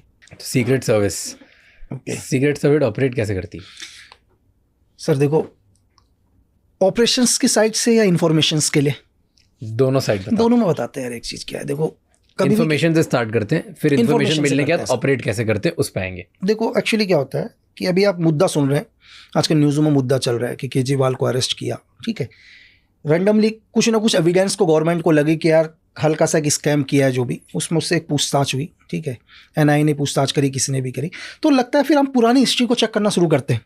आदमी क्या करता है, बैक हिस्ट्री को चेक करता है, और बैक हिस्ट्री को कब से चेक करेगा, फैमिली बैक हिस्ट्री से चेक करना शुरू कर देगा धीरे धीरे। अभी कुछ एक रिपोर्ट्स भी आ रहे हैं कि केजरीवाल US वगैरह भी जाते थे, वहाँ मिलते थे। अब सीक्रेट सर्विस एक एक चीज़ पर चेक करेगी कि मिलता किससे था करके। फॉर एग्जाम्पल के लिए हो सकता है कि रैंडमली मेरे से मिले CM बनने से पहले, ठीक है, जब एक ऑफिसर थे, और मेरा जो बैकग्राउंड है वो US में क्या है, क्या मैं US में वहाँ की सीक्रेट सर्विस के साथ हूँ, ठीक है, वहाँ की आर्मी के साथ मेरा कनेक्शन है, तो अगर कंटिन्यू मुझसे मिल रहे हैं तो मेरा कहीं ना कहीं कनेक्शन, उन सब कनेक्शन को जोड़ा जाता है। पहले क्या जोड़ा जाता है, सारे कनेक्शंस को जोड़ा जाता है कि चलो मुझसे मिले, मैं किनसे मिल रहा हूँ, तो लगेगा कि यार नहीं, एक आदमी, एक एग्जांपल बता रहा हूँ यही चीज़ कि एक बंदा उससे मिलता है, उसके कनेक्शन किसके साथ है कंटिन्यू, वहाँ की CIA के साथ है, या ब्रिटेन के सीक्रेट सर्विसेज के साथ है, या रशिया की सीक्रेट सर्विसेज के साथ है, और कंटिन्यू मिलते हैं। फिर हम इसके ट्रांजिशन को चेक करना शुरू करते हैं। तो चलो मिलना भी रैंडमली हो सकता है, ऐसा नहीं कि मिलना भी रैंडमली हो सकता है, और क्यों गए हैं, आज गया आदमी, या 2 महीने के बाद गया, 6 महीने के बाद गया, या इसके फैमिली में कोई गया, तो हर एक्टिविटीज़ पर चेक करी जाती है। ये तो इन्फॉर्मेशन कलेक्ट करना हो गया कि हम पूरी इन्फॉर्मेशन को कलेक्ट करते हैं, और इन्फॉर्मेशन को कलेक्ट करने के बाद लगता है कि नहीं 100% इनोसेंट है या 100% गिल्टी है, तो फिर ऑपरेशन स्टार्ट होता है सर। तो बस बैकग्राउंड चेक करते रहते हैं और सब हिस्ट्री देखते हैं, जहाँ पे हिंट मिल गई, जहाँ कनेक्ट हो गया डॉट, कहीं ना कहीं वहाँ से देखो, कनेक्ट भी कई बार गलती से भी होता है, ऐसा नहीं है, कई बार यूज भी होता है आदमी का। अभी एक फॉर एग्जांपल आजकल बहुत ज़्यादा स्कैम चल रहा है। आजकल आईएसआई ने क्या कर दिया कि रैंडमली वो लोग क्या चेक करते हैं, वो इंडियन आर्मी के लड़कों को ढूंढ रहे हैं, एयरफोर्स नेवी वगैरह, ठीक है, या जो भी गवर्नमेंट्स के लिए काम कर रहे हैं, जिनके पास इन्फॉर्मेशन, उनको एक नॉर्मली तरीके से क्या आता है, रिक्वेस्ट आता है सोशल मीडिया वगैरह में, एक सुंदर सी एक लड़की उन्हें रिक्वेस्ट भेजेगी, धीरे धीरे दोस्ती होगी, दोस्ती होने के बाद वो कभी नहीं बताएगी वो कहाँ से बात कर रही है करके, दोस्ती होने के बाद वीडियो कॉलिंग में भी चैट होगी, पहले वो विश्वास को जीतेंगे धीरे धीरे, ठीक है, नॉर्मली विश्वास को जीतेंगे, और उसको लगा कि यार लड़का क्या कहते हैं इंडियन इंटेलिजेंस की, जब 6-7 महीने दोस्ती हो गई उसकी बढ़िया वाली, वो बताएगी मैं उसका बैकग्राउंड इस तरह से होगा कि आपको जम्मू वम्मू यही नजर आएगी पूरा का पूरा, तो धीरे धीरे वो एक बोलेगी यार मैं एक प्रोजेक्ट कर रही हूँ करके, मैं भी एक पीएचडी कर रही हूँ, कुछ भी कर रही हूँ, और मेरा प्रोजेक्ट आर्मी को लेकर है, उसको लगे यार आर्मी को लेकर मैं तेरी हेल्प कर देता हूँ ना करके, ठीक है। अब वो तो बेचारा उसकी गर्लफ्रेंड है, चीज़ें हैं, वो है, उसको पता ही नहीं उसका यूज़ कैसे हो रहा है, ठीक है, और वो पूरी इन्फॉर्मेशन भी बता रहा है, वो कह मैं अपना प्रोजेक्ट कर रही हूँ करके। तो ऐसा नहीं है यूज़ होता है या जानबूझ के कर रहा है। अभी आप रविंदर शर्मा का आपने नाम सुना होगा, है ना, सेकेंड यूनिट डायरेक्टर जो RNW के जो 2001 का इंसिडेंट है, ठीक है, जब RNW को पता चल गया था कि यार हमारे जो ऑफिसर है वो CIA के लिए वर्क करता है करके, ये रविंदर शर्मा से, हाँ, रविंदर शर्मा CIA के लिए, बिल्कुल, अगर आप पढ़ोगे तो आपको पता चलेगा क्या था केस, प्लीज समझाओ। वो हर इन्फॉर्मेशन को CIA तक पहुंचाता था, और एक पावरफुल, और वो रॉ में थे, पावरफुल पोस्ट पर, वेरी पावरफुल पोस्ट पर, लेकिन एकदम से क्या कर सकते थे यार, इतने पावरफुल आदमी के ऊपर हाथ नहीं डाल सकते थे। इनपुट मिली CIA से कि आपका एक आदमी है करके, लेकिन एक आदमी जो इस लेवल पर बैठा हुआ इतना पावरफुल आदमी है, उसके ऊपर एकदम से हाथ नहीं डाल सकते, क्योंकि उसके इंडिया की भी इन्फॉर्मेशन बहुत स्ट्रांग है, पूरी सेकंड, इतना पावरफुल आदमी है सर, तो कैसे करें करके। फिर उनके क्या किए, जितने भी फोटो स्टेट मशीन्स वगैरह होती थी, सब चीज़ होती थी, उन सबको चेंज किया गया, चिप लगाई गई उसके अंदर, एवरीथिंग। अब वो जितने भी फोटो स्टेट्स वगैरह कर रहे हैं, उसकी 2 कॉपी एक रिजर्व में हो रही है, तो धीरे धीरे पता चला कि हाँ 100% है करके। अब इससे पहले उनको उठाते वो पहले ही निकल गए यहाँ से भाई नेपाल। लेकिन CIA ने भी देखो क्या है कि अगर आप अपने देश के नहीं हुए तो दुनिया आपके ऊपर कभी ट्रस्ट नहीं करेगी। ये आदमी को लगता है कि यार मैं देश के साथ गद्दारी करता हूँ, मुझे वो लोग सराखों में बैठा लेंगे, ऐसा कुछ भी नहीं है भाई। वो आपको सिर्फ तब तक यूज़ करेंगे जब तक आप काम के हो, ठीक है। जो एक कहावत है ना, जो अपनों का नहीं हुआ तो हमारा कभी होगा ही नहीं, और लास्ट में CIA ने खुद ही 2011 में ख़त्म करवा दिया सर। आप बुरा करोगे तो उसका रिजल्ट भी बुरा ही आएगा, कहीं ना कहीं से घूम के आ जाएगा। 100%। आप जैसा करोगे कर्मा वैसे घूम के आएगा आपके लिए। तो अब जब हम कर्मा की बात कर रहे हैं, तो कर्मा की बात से आपने क्या क्या किया ऑपरेशंस में, ये बताओ। देखो सर, ऑपरेशंस तो बहुत सारे ऑपरेशन किए हैं लाइफ। ऑपरेशन होते कैसे हैं? चलो पहले तो ये बताओ कि अब इन्फॉर्मेशन मिली, एक सीक्रेट सर्विस कैसे ऑपरेट करती है दूसरे देश में जाके। मैंने आपको बताया एग्जांपल के लिए क्या है, हम लेते हैं एक आदमी है हमारे इस देश का है, ठीक है, पावरफुल आदमी है। वो क्या करता है, किसी दूसरे देश के आदमी से मिलता है, रैंडमली मिलता है, और धीरे धीरे हमारे को ये पता चलता है कि यार जिस आदमी से मिल रहा है, ठीक है, इसके कनेक्शन वहाँ के उन लोगों के साथ है जो हमारे देश के हित के लिए सही नहीं है, ठीक है। तो रैंडमली चेक करते हैं उसको। रैंडमली चेक करने के बाद क्या लगता है कि नहीं यार ये आदमी तो डेफिनेटली, चाहे किसी भी चीज़ के लिए, पैसों में बिक गया, किसी भी चीज़ का लालच है, ये काम कर ही रहा है, हाँ। है ना। तो हमारे देश में उस आदमी को एलिमिनेट करना कोई बड़ी बात नहीं है। बड़ी बात है उस आदमी को जो वहाँ बैठा हुआ है, ठीक है, उसको एलिमिनेट करने के लिए एक ऑपरेशन लॉन्च होगा। और जैसे मैंने आपको बताया कि अब जो ऑपरेशन लॉन्च होता है, अब आप अपने देश को छोड़ के जा रहे हो, अब आप अपने देश को छोड़ के जा रहे हो, तो डेफिनेटली आपका तो सपोर्ट बंद हो गया। क्योंकि मैंने आपको बताया था थोड़ी देर पहले कि कभी भी अगर एक स्पाई या एक एजेंट अपने देश को छोड़ेगा, पकड़ा गया तो सजाए मौत, और देश डिनाई कर देगा कि पता ही नहीं। वो रूल है सर, वो तो करना ही पड़ेगा, क्योंकि जो आदमी जा रहा है उसको भी पता है कि डेफिनेटली देश मना कर देगा। अब लेकिन क्या है कि आपको एक आदमी को एलिमिनेट करना है, करेंगे कैसे, ठीक है। अब आपको वहां पर अपना क्या करना है, अपना पूरी की पूरी आपको एक टीम रेडी करनी है, ठीक है। ऑपरेशंस कैसे, एक एग्जांपल के लिए, एक उसकी हर लोकेशंस को चेक किया, उसके हर रूट को चेक किया। अब जो उस ऑपरेशन के अंदर आदमी जाएंगे, ठीक है, 3 लोग, उन 3 लोगों को भी नहीं पता होगा टारगेट है क्या करके, उनको पता ही, और वो 3 लोग जिंदगी में पहली बार मिल रहे होंगे और आखिरी बार मिलेंगे। मैं यहां हूं अभी कि सपोज करो यहीं एक टारगेट गिराना है, तो मुझे ये पता है कि E+ मतलब कल मुझे शाम को 1700 आवर्स पर क्या है, अंधेरी आना है। मुझे सिर्फ ये पता है कि अंधेरी आना है, बाकी मुझे कुछ नहीं पता अंधेरी कहाँ है करके, ठीक है। एक GR दे दिया, ग्रिड रेफरेंस, मेरे पास एक GR है, मेरे पास मैप है, उस मैप पर मुझे एक 4 फिगर दे दिए। उस 4 फिगर में मेरे को 1 किलोमीटर के दायरे में मुझे नहीं पता कहाँ जाना है। मुझे बोला कि इस 1 किलोमीटर के मैंने मैप पढ़ा है अपना सिर्फ, और मैप पर मैं होल्ड कर रहा हूँ, मतलब मैं जिस जगह पर बैठा हुआ हूँ वहाँ से 1 किलोमीटर का सर्कल मुझे नहीं पता क्या है करके। क्लियर है? आज मैं होल्ड कर दिया यहाँ पर। नेक्स्ट दिन मुझे बोला जाएगा 6 फिगर GR। जैसे मैंने 6 फिगर GR को चेक किया तो मुझे पता चला यहाँ से 800 मीटर या 700 मीटर पर दूरी पर मुझे पहुंचना है। अभी भी मुझे नहीं पता कि 100 मीटर का दायरा मेरा कौन सा है करके। ठीक है, ऐसी कोई और भी टीम है मेरी, उन टीमों को भी सेम। जब मैं 100 मीटर के दायरे में पहुंचा तो फिर मुझे बोला 10 फिगर का एक GR। ठीक है, मैं 10 मीटर पर पहुंचा, बोला रैंडमली एक बंदा वहां पर तुम्हें इस लुक पर देख रहा होगा, उसको भी हम पहली बार मिले थोड़ी देर के लिए। मैं जानता ही नहीं आदमी कौन है, कौन से देश का है, यहाँ का है, कहाँ का है, कुछ नहीं पता। फर्स्ट टाइम मिला, टारगेट हमारा एक ही है, उनको भी नहीं पता टारगेट कौन सा है करके। भरोसा करना है तीनों को, लेकिन टारगेट नहीं पता ना अभी तक तो। और तीनों ना पहले भी नहीं मिले। अगर हम पहले भी मिले होते तो हम अपना दिमाग यूज करना शुरू करते, लेकिन दिमाग कोई और यूज कर रहा है। ठीक है, ऑपरेट कहीं और से हो रहा है, हम सिर्फ एक क्या है, रॉबर्ट जो काम कर रहे हैं। देन तीनों मिले, तीनों मिलने के बाद बोला फलाना आदमी देखो सामने से आ रहा है करके। ठीक है, वो कोई और होगा जो उन्हें एक्सेस दे रहा होगा, उसका भी हमें नहीं पता होगा कि उन्हें फॉलो कोई और कर रहा है। ठीक है, वो वहाँ से कंटिन्यू बता रहा होगा एक गाड़ी आ रही है, ठीक है, एक फलाने नंबर की गाड़ी आ रही है, रोड के उस पार आएगी, उसके अंदर एक आदमी बैठा हुआ है ब्लैक सूट पर, वो वहाँ पहुँच गया। कंटिन्यू एक और आदमी साथ में बता रहा है। ठीक है, कि टारगेट को एलिमिनेट करने वाले हम हो गए, इन्फॉर्मेशन गैदरिंग करने वाला कोई और हो गया। तो इस तरह से पूरी टीम होती है, और हम मिले फिर हम कभी नहीं मिलेंगे।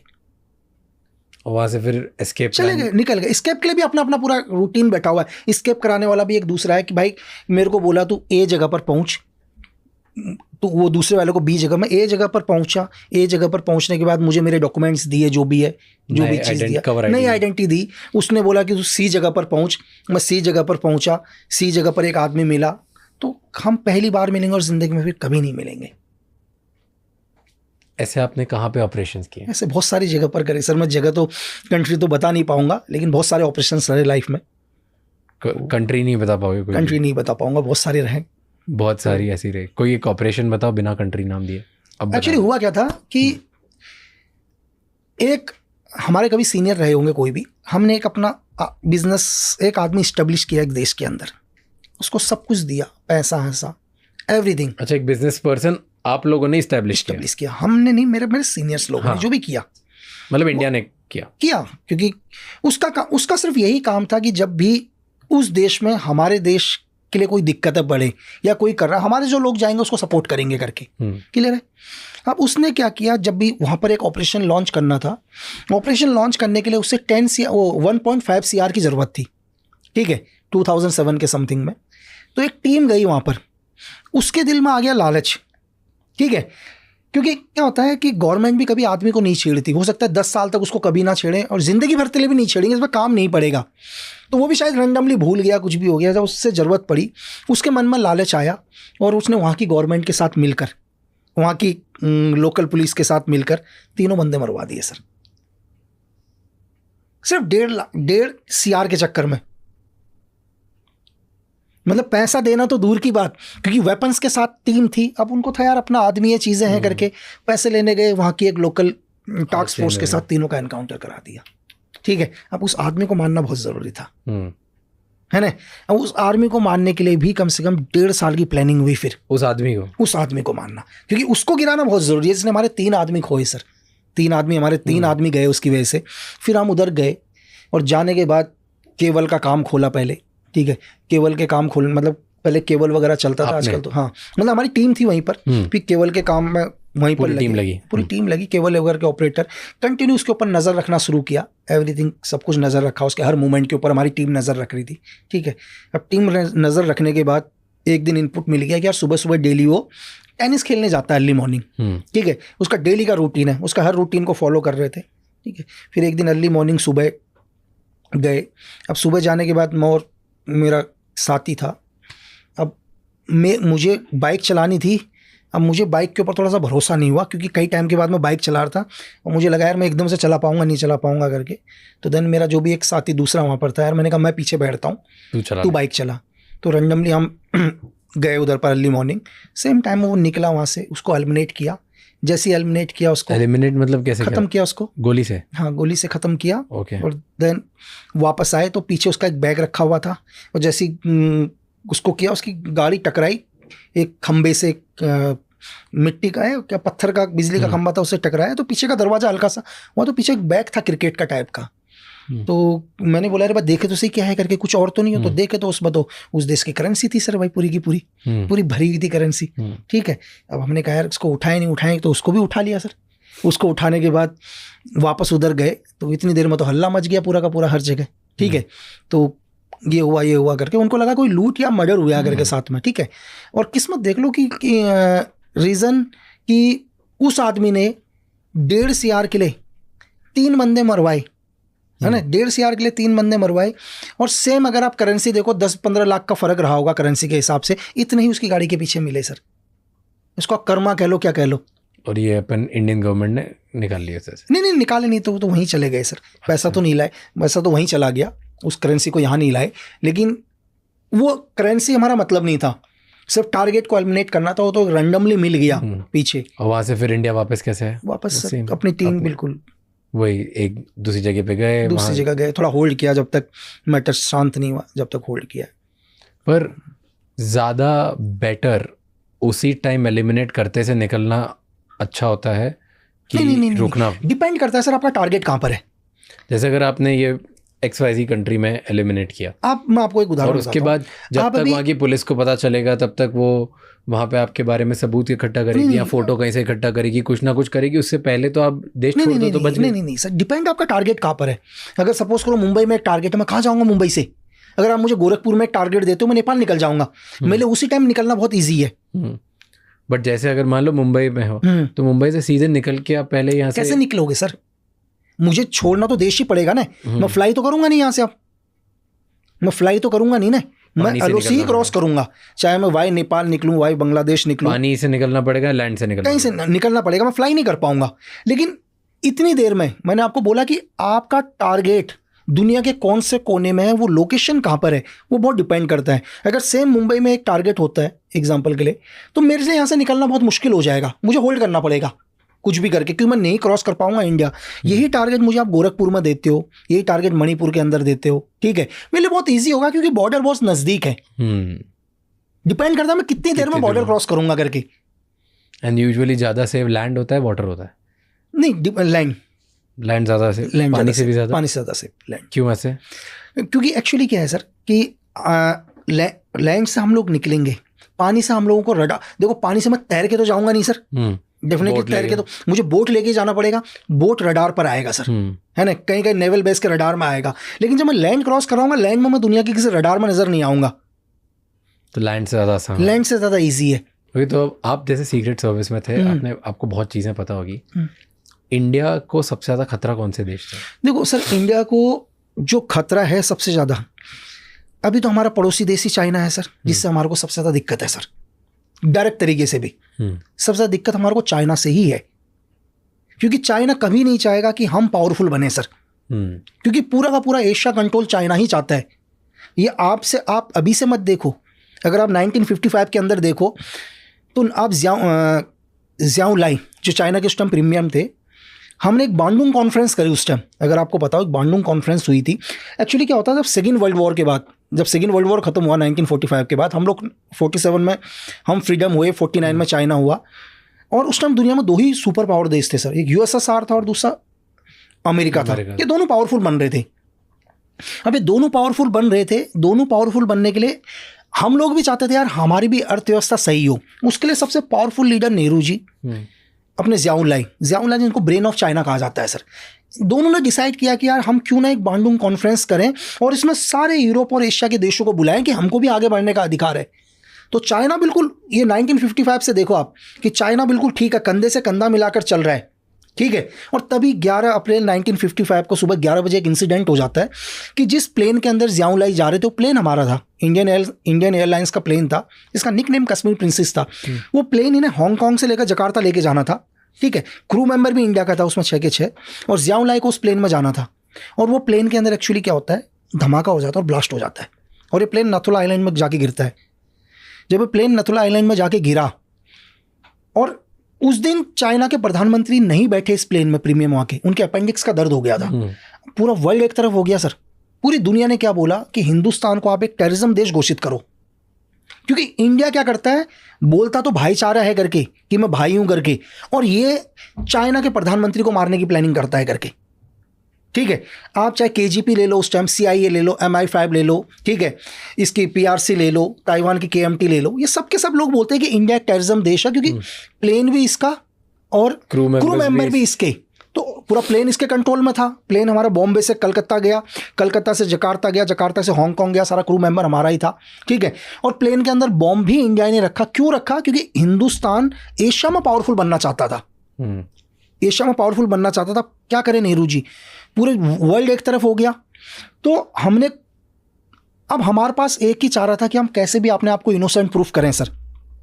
चाइना ने उसमें भी बोला कि यार, चाइना दो तरफा गेम खेलता है। चाइना नेहरू जी को बोलता है कि नेहरू जी मैं तो आपके साथ हूं करके, है ना, और मुझे लगता है कि ये धमाका आपने, मुझे लगता है कि ये धमाका आपने नहीं किया, लेकिन मेरी एजेंसी बोलती है कि धमाका आप ही ने किया है। वहाँ के प्रधानमंत्री बोलते हैं कि मुझे रैंडमली लगता है कि आपने नहीं किया, लेकिन मैं गलत भी हो सकता हूँ, क्योंकि पूरी दुनिया की एजेंसी बोल रही है और मेरी खुद की एजेंसी बोल रही है कि इस ब्लास्ट के पीछे इंडिया का हाथ है करके। तो बोलता है कि मैं इतना कर सकता हूँ आपके लिए कि आप इसको पूरी दुनिया में, आपका ही ऑफिसर इसको लीड करे, मैं इतना फेवर कर दूंगा आपको। तो यार नेहरू जी ने बोला यार ये भी बहुत कि मतलब ये केस अब इंटरनेशनल केस है ना, ये जो केस है एक इंटरनेशनल केस है, तो इस केस को जो लीड करे वो आपका ऑफिसर लीड कर ले पूरी दुनिया में। ठीक है, तो यार नेहरू जी ने कहा ये भी बहुत अच्छी बात है सर, आप हमारे को इतना सपोर्ट कर रहे हो, और क्या चाहिए। ठीक है, अब हमारे एक ऑफिसर रामेश्वर नाथ काव, जिन्होंने RN के खड़ी करी, जिन्होंने लास्ट में रॉ खड़ी करी थी सर, RNW खड़ी करी उन्होंने, वो जाते हैं जब उस केस का इन्वेस्टिगेशन करना शुरू करते हैं ना सर, जब थ्योरी निकलती है लास्ट में, तो थ्योरी में पता चलता है कि इस धमाके के पीछे ताइवान का हाथ था, अमेरिका ने डेटोनेटर दिया था, रशिया को पूरा पता था क्या हो रहा है करके, और खुद चाइना के प्रधानमंत्री को 6 घंटे पहले पता चल गया था कि प्लेन के अंदर बॉम्ब रखा हुआ है करके, लेकिन चाइना के प्रधानमंत्री ने बोला कि धमाका होने दो करके। ठीक है, मतलब इस धमाके को आप होने दो। क्यों? क्योंकि ये धमाका होगा तो मैं हिंदुस्तान का तो नाम आएगा ही आएगा, हिंदुस्तान तो बैकफुट में जाएगा ही, मेरा सबसे बड़ा दुश्मन ताइवान वो खत्म हो जाएगा। अमेरिका ने डेटोनेटर दिया, अमेरिका हमेशा के लिए चुप हो जाएगा ताकि मैं आगे वीटो पावर लूंगा। ठीक है, चाइना का गेम। और जब कि चाइना ने क्यों फेवर किया, एक सबसे बड़ा क्वेश्चन ये है कि लोगों ने उस टाइम बोला कि यार चाइना ने ये फेवर क्यों कर दिया कि हिंदुस्तान का एक ऑफिसर इसको लीड करे। उसके पीछे की कहानी सुनो, क्योंकि चाइना को ये लगता था कि दुनिया में सबसे बेवकूफ़ लोग हिंदुस्तानी हैं। अगर कोई अमेरिकन CIA का इसको लीड करेगा, KGP का लीड करेगा, MI5 का लीड करेगा तो खोल देगा। लगा हिंदुस्तान का तो सारे बेवकूफ़ है, जैसा चाहूँगा वैसा घुमाऊंगा फुटबॉल की तरह। तो मदद भी इसलिए करी ताकि कभी केस ना खुले करके। तो ये उस टाइम का चाइना है सर। और ये कैसे पता आपको? ये बहुत ओपन है? नहीं ओपन नहीं है, कि तो पता है मेरे को पूरी इसकी थ्योरी सर। क्या बात है। तो अब 1955 से हैं, सोच लो आप। और वो एक ऐसा इंसिडेंट था जिस इंसिडेंट से सर अमेरिका को ताइवान के साथ अपना समझौता तोड़ना पड़ा सर, और वीटो पावर देना पड़ा आगे चाइना को। एक इंसिडेंट, क्योंकि डेटोनेटर अमेरिका का था सर, उस बॉम्ब में यूज़ किया हुआ डेटोनेटर अमेरिका का था। सिर्फ बस अमेरिका ने सिर्फ एक ही क्वेश्चन बोला उस टाइम, जब चाइना ने अमेरिका के ऊपर भी ब्लेम किया कि ये बॉम्ब तुमने दिया है। अमेरिका ने बोला नहीं, बोला कि डेटोनेटर मेरा है, मैं मानता हूं, लेकिन बॉम्ब के अंदर 3 चीज़ें और हैं। एक्सप्लोजिव लगा हुआ है, पावर सोर्स लगा हुआ है, ठीक है, मैकेनिज्म लगा हुआ है। ये 3 चीज़ कौन से देश के हैं ये भी तो बताओ। चलो डेटोनेटर तो बोला कि हो सकता है मेरे देश का हो, कोई यहाँ से लेके गया हो, लेकिन ये ऐसा इंसिडेंट था कि अमेरिका को ताइवान के साथ अपना समझौता तोड़ना पड़ा। और ब्रेन चाइना का देखो ना, कि एक आदमी ने बैठकर इस प्लेन के अंदर आई थिंक 19 लोग थे सर, क्रू मेंबर लगा के। 19 में से 17 ऑन द स्पॉट खत्म हो गए थे। 17 आदमियों की कुर्बानी दी, अपने खुद के लोगों की भी कुर्बानी दी। चाइना के खुद के कम से कम 6 या 7 डेलीगेट चाइना के मारे गए सर। सिर्फ क्यों?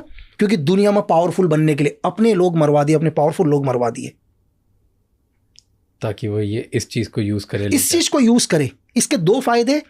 पहला फायदा क्या, उसका ताइवान तो खत्म ही हो गया ना सर। ताइवान KMT खत्म करवा दी पूरी की पूरी, उसके बाद कभी चाइना के ज़ियाओलाई के ऊपर कोई अटैक नहीं हुआ। अमेरिका कभी नहीं बोल पाया, क्योंकि अमेरिका ने अगर चाइना के खिलाफ उस टाइम कुछ भी बोलता तो बोला तुमने तो मेरे को मरवाने की प्लानिंग करी। अब अमेरिका को बैकफुट में होना पड़ गया उस एक इंसिडेंट के चक्कर में, ठीक है। बेचारा उसने सोचा कि हिंदुस्तान को भी मैं करूँ करके, कि हिंदुस्तान भी एक टेररिज्म देश में आ जाएगा। वो तो इंडिया ने अपने आप को इनोसेंट प्रूफ कर दिया सर। तो आप सोच सकते हैं मतलब किस लेवल पर आज क्यों दिक्कत हो रही है चाइना को हमारे देश से, क्योंकि उनको लग रहा है एक पावरफुल लीडर आ गया भाई। दिक्कत इसलिए तो है ना, इससे पहले तो कोई दिक्कत नहीं थी, ना चाइना को दिक्कत हो रही थी ना दूसरे देशों को दिक्कत हो रही थी। आज दिक्कत इसलिए हो गई क्योंकि एक आदमी आ गया भाई, पावरफुल आदमी आ गया, कुछ भी कर देगा। दिक्कत लीडर से है। हिंदुस्तानी तो वही हैं जो पहले थे, हिंदुस्तानी कोई फर्क नहीं पड़ा, वही लोग हैं सर, लेकिन एक आदमी के आने से दिक्कत पड़ गई। एक बात बताओ, इंडिया की अब वर्ल्ड में इमेज बेटर हो गई? क्या लोग डरने लगे इंडिया से कि इंडिया से पंगा नहीं लेना? नहीं, 100% सर, चाहे कुछ भी हो। आज लोग बोल रहे हो, आज की जो सिचुएशन चल रही है सर, जो प्रेजेंट टाइम में लग रहा है कि प्रेजेंट टाइम में पूरी दुनिया को ये पता है कि अगर हमने इसके अगेंस्ट कुछ किया तो दुनिया के किसी भी कोने में आकर इंडिया हमको थ्रेट करेगा करके। चाहे हम दुनिया के किसी भी देश में हो, हम सेफ नहीं है अगर हम देश के खिलाफ जाएंगे, इंडिया के लिए हम कुछ करेंगे। अच्छा, इस गवर्नमेंट की बात करने पे मुझे एक क्वेश्चन याद आया कि आप सिक्योरिटी ऑफिसर रह चुके हो प्राइम मिनिस्टर के। क्या होती है वो पोजीशन और कौन से प्राइम मिनिस्टर के थे आप? सर मैं जिस टाइम एक्चुअली जब मैं एनएसजी कवर में हुआ करता था, एनएसजी कवर की आईडी थी, तो मैं कई मिनिस्टर्स के साथ रहा जिनको भी जेट प्लस कवर है। वो डिपेंड नहीं करता एक्चुअली जेट प्लस क्या है, जरूरी नहीं है कि आप कोई मिनिस्टर ही हो या प्राइम मिनिस्टर हो, जो भी हो। अगर लगता है इस देश को कि आपके जाने से हमारे देश को नुकसान हो सकता है करके, ठीक है, तो आपको Z plus cover black cat का दिया जाएगा। ये ज़रूरी नहीं है कि आप किसी देश के प्राइम मिनिस्टर हो या एक्स प्राइम मिनिस्टर हो या किसी स्टेट के चीफ मिनिस्टर हो, नहीं, एक आप नागरिक भी हो सकते हो। आपने अपने देश के लिए क्या योगदान दिया और आपके जाने से क्या है। इसका एक छोटा सा एग्जांपल है अश्वनी कुमार, पंजाब केसरी के मालिक। बहुत कम लोगों को पता होगा शायद कि 2018 तक या 19 तक, एग्जैक्ट मेरे को फिगर नहीं पता, पर उनको भी ब्लैक कैट कवर एनएसजी लागू थी सर। क्यों थी? जेट प्लस वो भी एनएसजी कवर, जेट प्लस तो बहुत सारी हैं सर, जेट प्लस में भी एनएसजी कवर बेस्ट। तो वो क्यों थी? क्योंकि जब ऑपरेशन ब्लू स्टार हुआ, खालिस्तानी मूवमेंट हुआ, तो अश्वनी कुमार वो थे जिन्होंने इस पंजाब की जनता को ये बताया कि भाई ये लोग गलत हैं करके, ये नहीं है इंडिया के साथ, आप इनका साथ मत दो। उस आदमी ने अपने अखबार के माध्यम से पूरी पंजाब की आवाम को ये बताया कि आप अगर खालिस्तानियों का सपोर्ट करोगे तो ये आने वाले टाइम में आपके लिए, आपकी आने वाली जनरेशन या आप लोगों के लिए गलत होगा करके, ठीक है। तो इस काम से क्या हुआ, हिंदुस्तान को बहुत बेनिफिट हुआ, लोग टेररिज्म की ओर कम गए। तो अश्वनी कुमार की भी जान को खतरा था खालिस्तानियों से हमेशा। तो जिस आदमी ने देश के लिए इतना योगदान दिया, तो भारत सरकार ने भी उनको एनएसजी कवर दिया, जेट प्लस कवर उनको भी दिया। और इस बात का पैसे लेती है गवर्नमेंट? नहीं, इस चीज़ का कोई पैसा नहीं होता है सर। जैसे एक्चुअली क्या आजकल के टाइम में कोई भी आदमी पुलिस का एक गार्ड ले लेता है, पैसे लेता है, नहीं। अगर एनएसजी कवर डिसाइड करता है या आपको RNW या IB डिसाइड करेगी सर। अगर फॉर एग्जाम्पल के लिए कल आप बोलते हो कि मुझे एनएसजी कवर चाहिए करके, तो होम मिनिस्टर ये डिसाइड करेगी कि रियल में आपको एनएसजी कवर की ज़रूरत है या नहीं है, ठीक है। कि मतलब सपोज करो राज के जाने से इस देश को क्या नुकसान है करके, इस देश में क्या हो सकता है आपके जाने से। तो इसके लिए IB और RNW 2 साल एनालाइज करेंगे सर, और उनकी एक कंबाइंड रिपोर्ट जाएगी होम मिनिस्ट्री को, और दोनों की रिपोर्ट को चेक करने के बाद ये डिसाइड, अगर दोनों की रिपोर्ट ही कहती है कि नहीं आपको एनएसजी कवर देना चाहिए, तो आपको एनएसजी कवर मिलेगा सर। एनएसजी कवर के बाद 99.9% सेफ होता है इंसान? नहीं सर, देखो एनएसजी कवर के बाद भी अगर आप इंसिडेंट देखो तो एक ही इंसिडेंट हुआ है देश में, पंजाब के CM बैन सिंह के ऊपर ही जो इंसिडेंट हुआ था, ठीक है। वो भी इंसिडेंट क्या हुआ, एक्चुअली उनकी गाड़ी के अंदर एक्सप्लोजिव, जहाँ भी उनकी गाड़ी होती थी। एनएसजी कवर भी क्या है सर, एनएसजी कवर का काम है मोबाइल सिक्योरिटी, ठीक है। आप किसी को भी अगर एनएसजी कवर है किसी के पास भी, एग्जाम्पल के लिए अभी उत्तर प्रदेश के मुख्यमंत्री योगी आदित्यनाथ सर के पास भी एनएसजी कवर है। तो एनएसजी कवर का काम क्या है कि जब भी योगी सर अपने घर से निकलें किसी भी जगह पर, तो एनएसजी का काम है मोबाइल सिक्योरिटी देना, उनको मोबाइल सिक्योरिटी को प्रोवाइड करना, दोबारा उनके घर तक छोड़ने की जिम्मेदारी एनएसजी कवर की है सर। लेकिन जब वो अपने घर पर हैं तो उनकी जो लोकल स्टेट की पुलिस है या CRPF है या जो भी पैरामिलिट्री फोर्स उनको मिली है, वो सिक्योरिटी देगी उसमें, ठीक है, जब भी मूवमेंट होगा वो ओनली मोबाइल मूवमेंट क्या होगा, वो एनएसजी कवर का मोबाइल मूवमेंट होगा। तो बैन सिंह के ऊपर भी इंसिडेंट क्या हुआ, जो रूटीन उनकी गाड़ी थी सर, वो रूटीन उनकी जो गाड़ी जब भी सर्विस के लिए गाड़ी जाती थी सर्विस वगैरह करने के लिए, वो जब बाहर गई तो उसमें एक्सप्लोसिव प्लान कर दिया सर। तो सेफ तो सर देखो, सेफ तो दुनिया में मौत तो आएगी सर। अब वो क्या बहाना लेके आती है वो कुछ नहीं कह सकते, लेकिन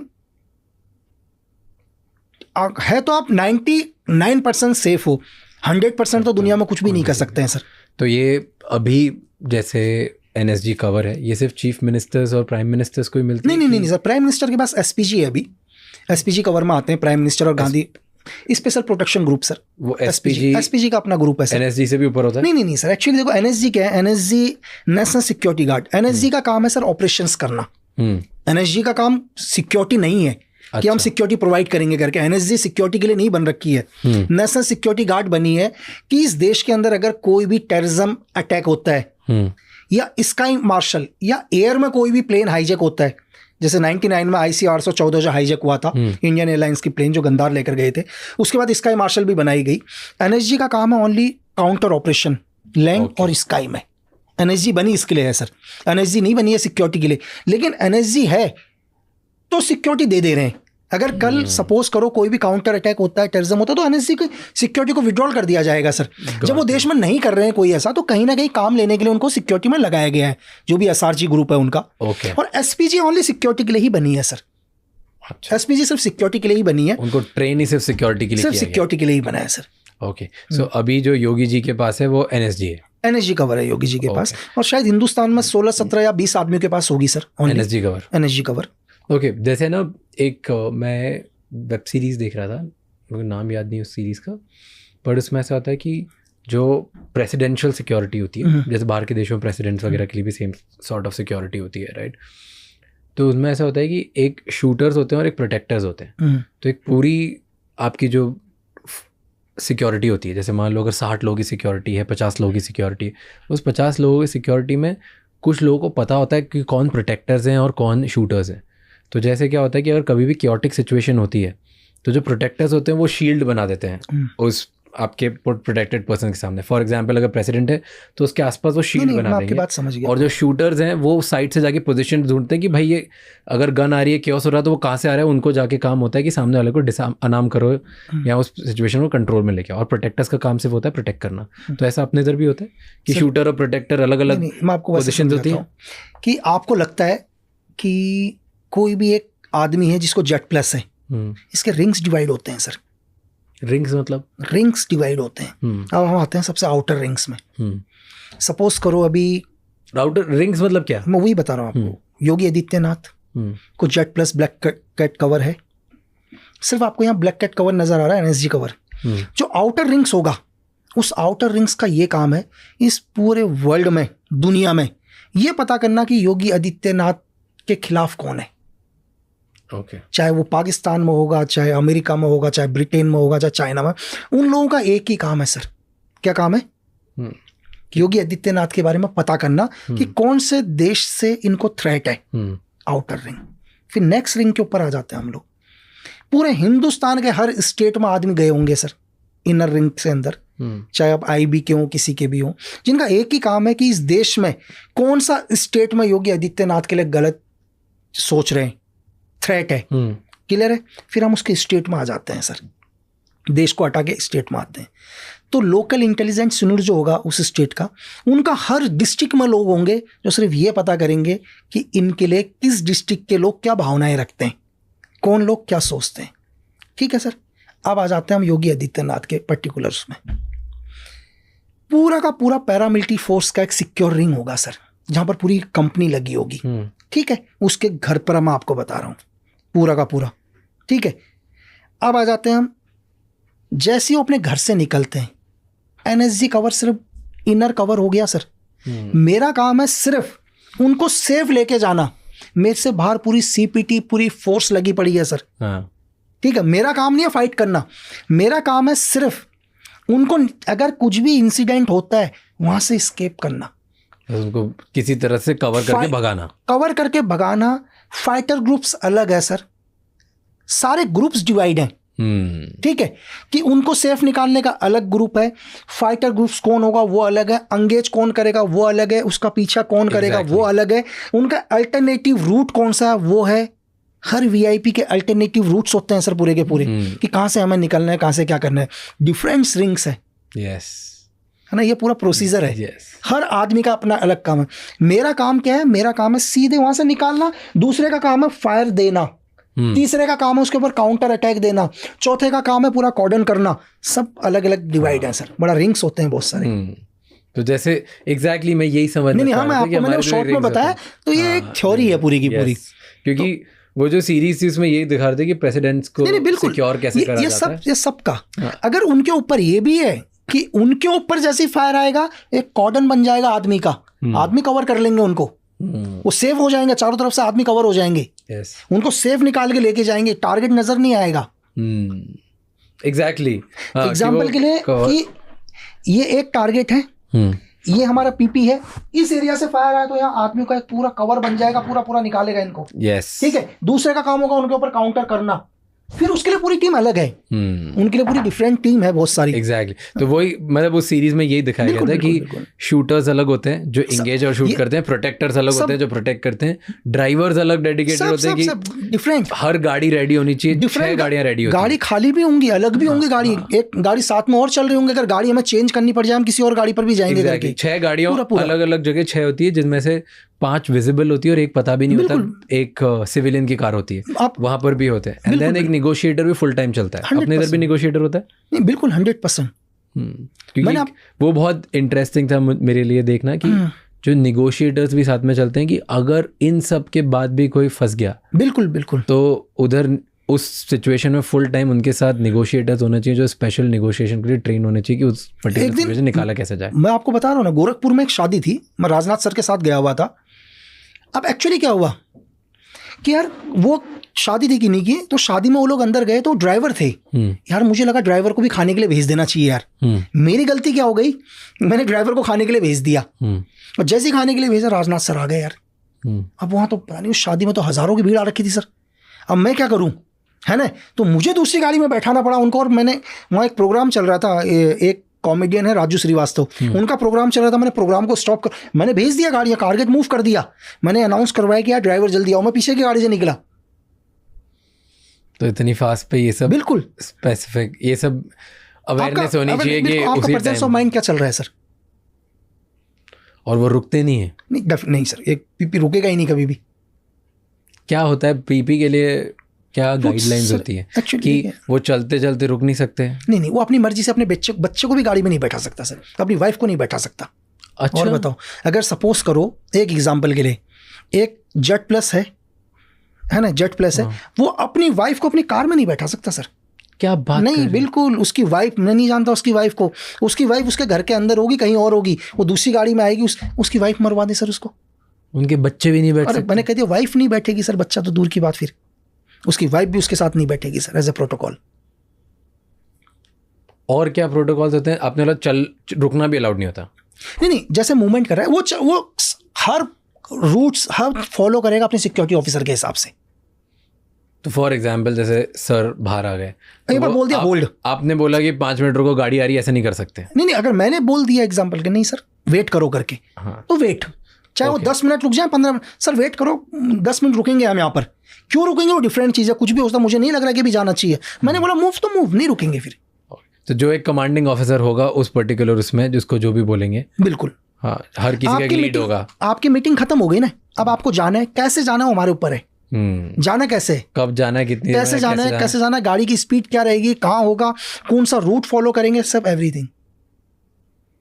और ये आपका ही काम होता है बाहर भी मैनेज करना कि सब दूर ट्रैफिक रुकवाओ और इनको निकालना। वो लोकल पुलिस के साथ टच पर रहते हैं पूरा का पूरा, एवरीथिंग वो पूरा क्लियर करके देगा आपको, रूट पूरा क्लियर करके। मैंने जब रिसर्च कर रहा था आपके बारे में तब पढ़ा कि छोटा राजन ने आपको ऑफर दिया था उनको ज्वाइन करने के लिए। सर एक्चुअली क्या है, छोटे राजन के एक राइट हैंड है ना, जानते हैं मेरे को बहुत पहले से, जब मैं सीक्रेट सर्विस के लिए काम करता था तब भी जानते थे। तो एक मैसेज आया मेरे पास जब मैं जेल में था, तो मुझे मैसेज आया नॉर्मली, और मैसेज भी किसी और ने नहीं दिया, जो राजन का राइट हैंड था उसने एक पुलिस ऑफिसर को मैसेज दिया। अब सोचो आप, एक पुलिस ऑफिसर आके मुझे मैसेज देता है, ठीक है, कि आपके लिए एक मैसेज आ रखा है करके। मैंने बताओ, तो उसने बोला मैसेज में, उसका मैसेज क्या था? मैसेज ये था कि आपके लिए एक मैसेज आया कि बड़े बरगद की छाया बड़ी होती है करके, वो आपको आंधी से भी बचाता है, तूफान से भी बचाता है करके, है ना। तो कहने का इनडायरेक्ट मतलब था कि एक राजन एक बड़ी बरगद का छाया है, उसके साथ रहोगे तो आंधी से भी बचोगे और तूफान से भी बचोगे, है ना। ठीक है, तो फिर मैंने उसको रिप्लाई दिया, उस ऑफिसर को रिप्लाई दिया। मैंने उनको बोलना, मैंने कहा कि ठीक है अभी केस है, मैंने कहा ज़िंदगी में, बोला कि तो ये सोच के बताओ कि हमारे साथ काम करोगे या नहीं करोगे। तो मैंने उनको बोला, मैंने कहा सर मैं अभी सिर्फ एक ही चीज़ सोच रहा हूँ कि मुझे यहाँ से बाहर कैसे निकलना है, बस। मैंने कहा उनको ये बोलना कि मैं सुबह और शाम को सिर्फ एक ही चीज़ सोच रहा हूँ, मैं इन 4 दीवारों से बाहर कैसे जाऊँ, बस। फिर उसका कभी कोई नहीं आया सर, कभी भी नहीं आया, कभी भी नहीं आया। बट कभी और कोई अंडरवर्ल्ड ने कोशिश करी?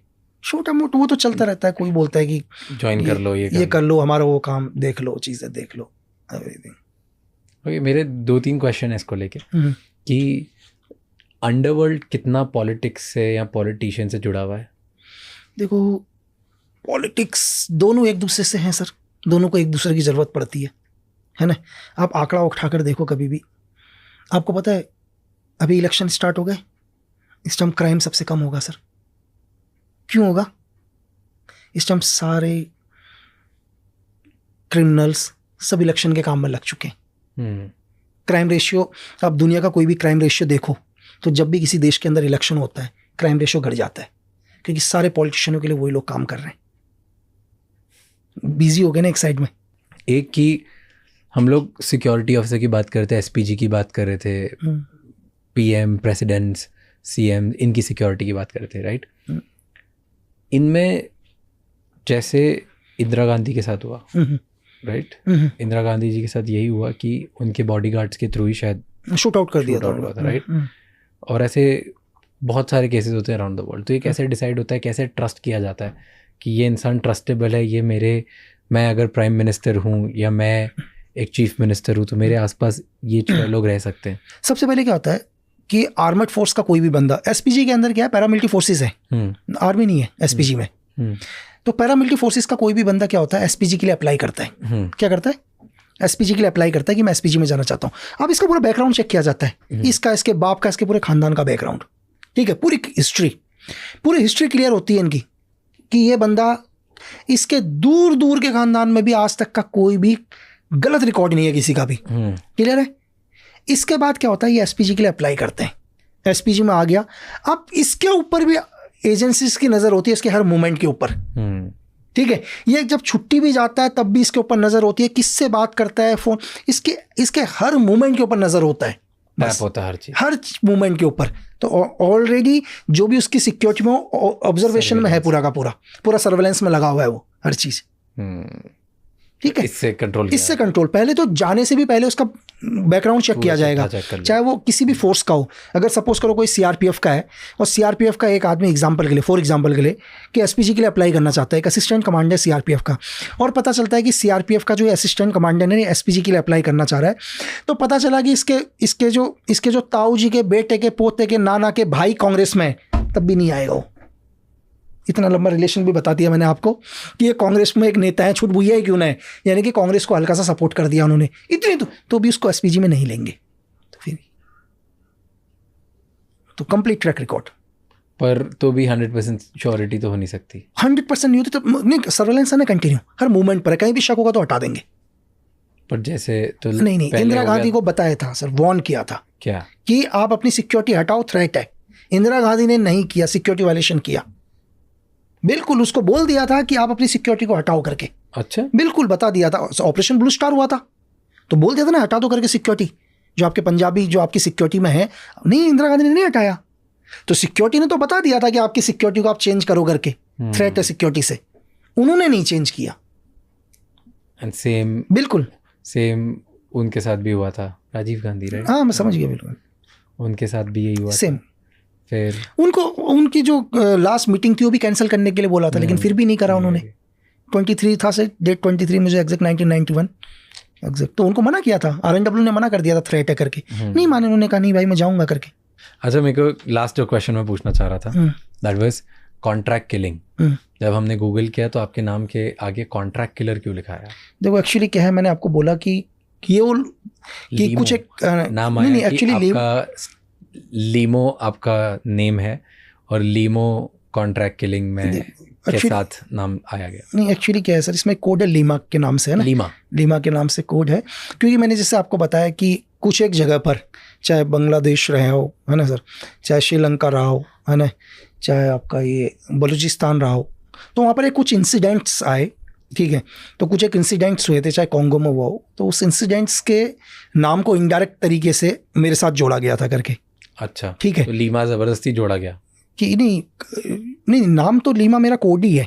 अच्छा, है ना, आपका कोड लीमा है और लीमा के आगे लिखा गया लीमा कॉन्ट्रैक्ट किलर है। हाँ, तो वो ये कहते हैं कि जो भी ये रिपोर्ट से कहती है कि ये किलिंग्स, जो भी किलिंग्स हुई हैं, ये किलिंग्स मैंने करी हैं अपने पर्सनल उसके लिए।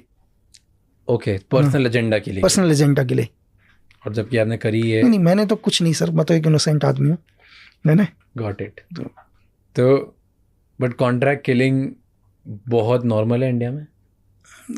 इतना बड़ा टारगेट ही नहीं है सर, नॉर्मल है। देखो कॉन्ट्रैक्ट किलिंग तो इतना बड़ा टारगेट नहीं है अभी, इतना बड़ा मतलब रीज़न क्या, कॉन्ट्रैक्ट किलिंग अगर आप दो, हम तो एक छोटे से भी आजकल एक सुपारी किलिंग को भी एज अ कॉन्ट्रैक्ट किलिंग कर लेते हैं चीज़ें। आप डार्क वेब में चले जाओ, हज़ारों कॉन्ट्रैक्ट किलर हैं सर, ठीक है। आप आज डार्क वेब में बिटकॉइंस को दो, डॉलर्स को दो, वो अपनी आइडेंटिटी भी नहीं बताते हैं, ठीक है, कि आप बताओ दुनिया के अंदर। अभी आप लास्ट आपने सुना होगा, अभी आप जो कैनेडियन का बेस्ट स्नैपर है वो भी अगेंस्ट रशिया चला गया सर, ठीक है। तो कुछ बोलता है कि कुछ लोगों की थ्योरी है कि उसको CIA ने हायर किया, आप इसको कॉन्ट्रैक्ट किलिंग कह सकते हैं सर।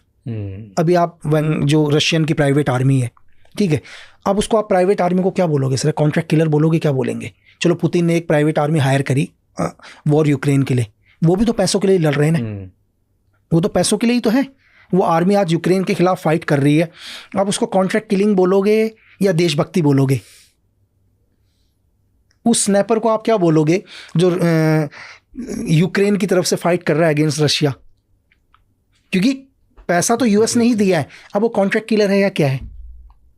नहीं, जैसे मेरा सिंपल केस समझ, सिद्धू मूसेवाला के साथ हुआ था इंडिया में, तो उन्हें किसी किलर ने किल, एक रास्ते में आए, लोगों ने किल कर दिया, उनके वीडियोस भी बाहर आ गए। और लॉरेंस बिश्नोई, गोल्डी ब्रार, इन लोगों के नाम आए और उन्होंने बड़ी, आई थिंक उन्होंने एक्सेप्ट भी किया, उन्होंने बोला भी, उसका क्रेडिट भी लिया कि हमने कराया। तो वो बोलते हैं कि हम कॉन्ट्रैक्ट, वो टेक्निकली कॉन्ट्रैक्ट किलिंग हुई, राइट? देखो कॉन्ट्रैक्ट किलिंग एक्चुअली क्या है कि चलो एक गैंगस्टर जेल के अंदर है, जेल के अंदर एक गैंगस्टर है, वो तो अंदर बंद है, वो तो बाहर नहीं निकल सकता है। वो क्या करता है, कुछ एक लोगों को पैसा देता है, ये लोकल में बता रहा हूँ आपको, लोकल लेवल पर वो कोई कुछ एक लोगों को पैसा देता है, कोई बिजनेस टाइकॉन उसको पैसा देता है कि भाई तू एक काम कर, तू मेरे एनिमी को खत्म कर दे। वो एक लोकल आदमी को हायर करता है, ये कॉन्ट्रैक्ट किलर हो गया सर। ये लोकल लेवल पर हो गया, तो ये नेशनल और इंटरनेशनल लेवल पर भी होते हैं, डिपेंड करता है आपका टारगेट कितना बड़ा है। ये तो लोकल लेवल पर बहुत छोटा लेवल हो गया कि तिहाड़ के अंदर एक बंदा बैठा हुआ है, वो खुद तो नहीं निकल सकता, वो क्या करता है, अपने कुछ एक लोगों को बोलता है एक काम कर, उस आदमी को मारना है या उसको गिराना है करके, ठीक है, कुछ लोगों को हायर कर। वो बाहर बैठा हुआ आदमी क्या करता है, कुछ एक लोगों को पैसा देता है और एक अपने, और इन सब की क्या प्राइस होती होगी? देखो डिपेंड होता है टारगेट के ऊपर, क्या लेते हैं 2-3 लाख रुपए सर। 2-3 लाख रुपए में किसी भी इंसान को उड़ा देंगे? हाँ बिल्कुल, उसके लिए क्या है, जिन्होंने मारा उसमें इतनी समझ होती तो मारता थोड़ा ना हो। वो 2 लाख रुपए के लिए किसी को भी मार, तो इतना ही समझ उसमें होती है, 2 लाख के लिए क्लिंग थोड़ा ना करता। ये छोड़ दो सर, लोगों ने, आप एक न्यूज़ सुनोगे हाईवे के ऊपर, कुछ लोगों का एक ही गैंग था, वो लोगों को गाड़ी में लिफ्ट मांगते थे, मार देते थे। क्यों? लिफ्ट मांगते थे और पैसों के लिए मार देते थे, ठीक है, बस। और एक दिन पता है क्या हुआ, जिस आदमी की जेब में चेक किया 11 रुपए निकले। 11 रुपए वो मार दिया 11 के लिए, बताओ। Thank you so much sir, इतना टाइम स्पेंड किया आपने और इतनी सारी चीज़ें बताई। आई होप कि आगे जो आपने जो राइटिंग प्रोजेक्ट्स कर रहे हो और बहुत सारी और दूसरी चीज़ें कर रहे हो वो बहुत सक्सेसफुल हो। Thank you. और बिल्कुल मैं चाहता हूँ कि हर कोई जाने कि किस तरीके से एक स्पेशल सर्विस के लिए हमारे इंडिया से लोग तैयार होते हैं, ट्रेनिंग होती है, फिर वो किस तरीके से ऑपरेशंस करते हैं। इस पॉडकास्ट का मेरा जो इंटेंशन है वो यही है कि अवेयरनेस फैले कि किस तरीके से लोगों को यहाँ फंसाया जाता है या काम किया जाता है और क्या क्या दुनिया में हो रहा है। तो थैंक यू सो मच ये सब ओपनली शेयर करने के लिए। Thanks sir. बिल्कुल, थैंक यू सो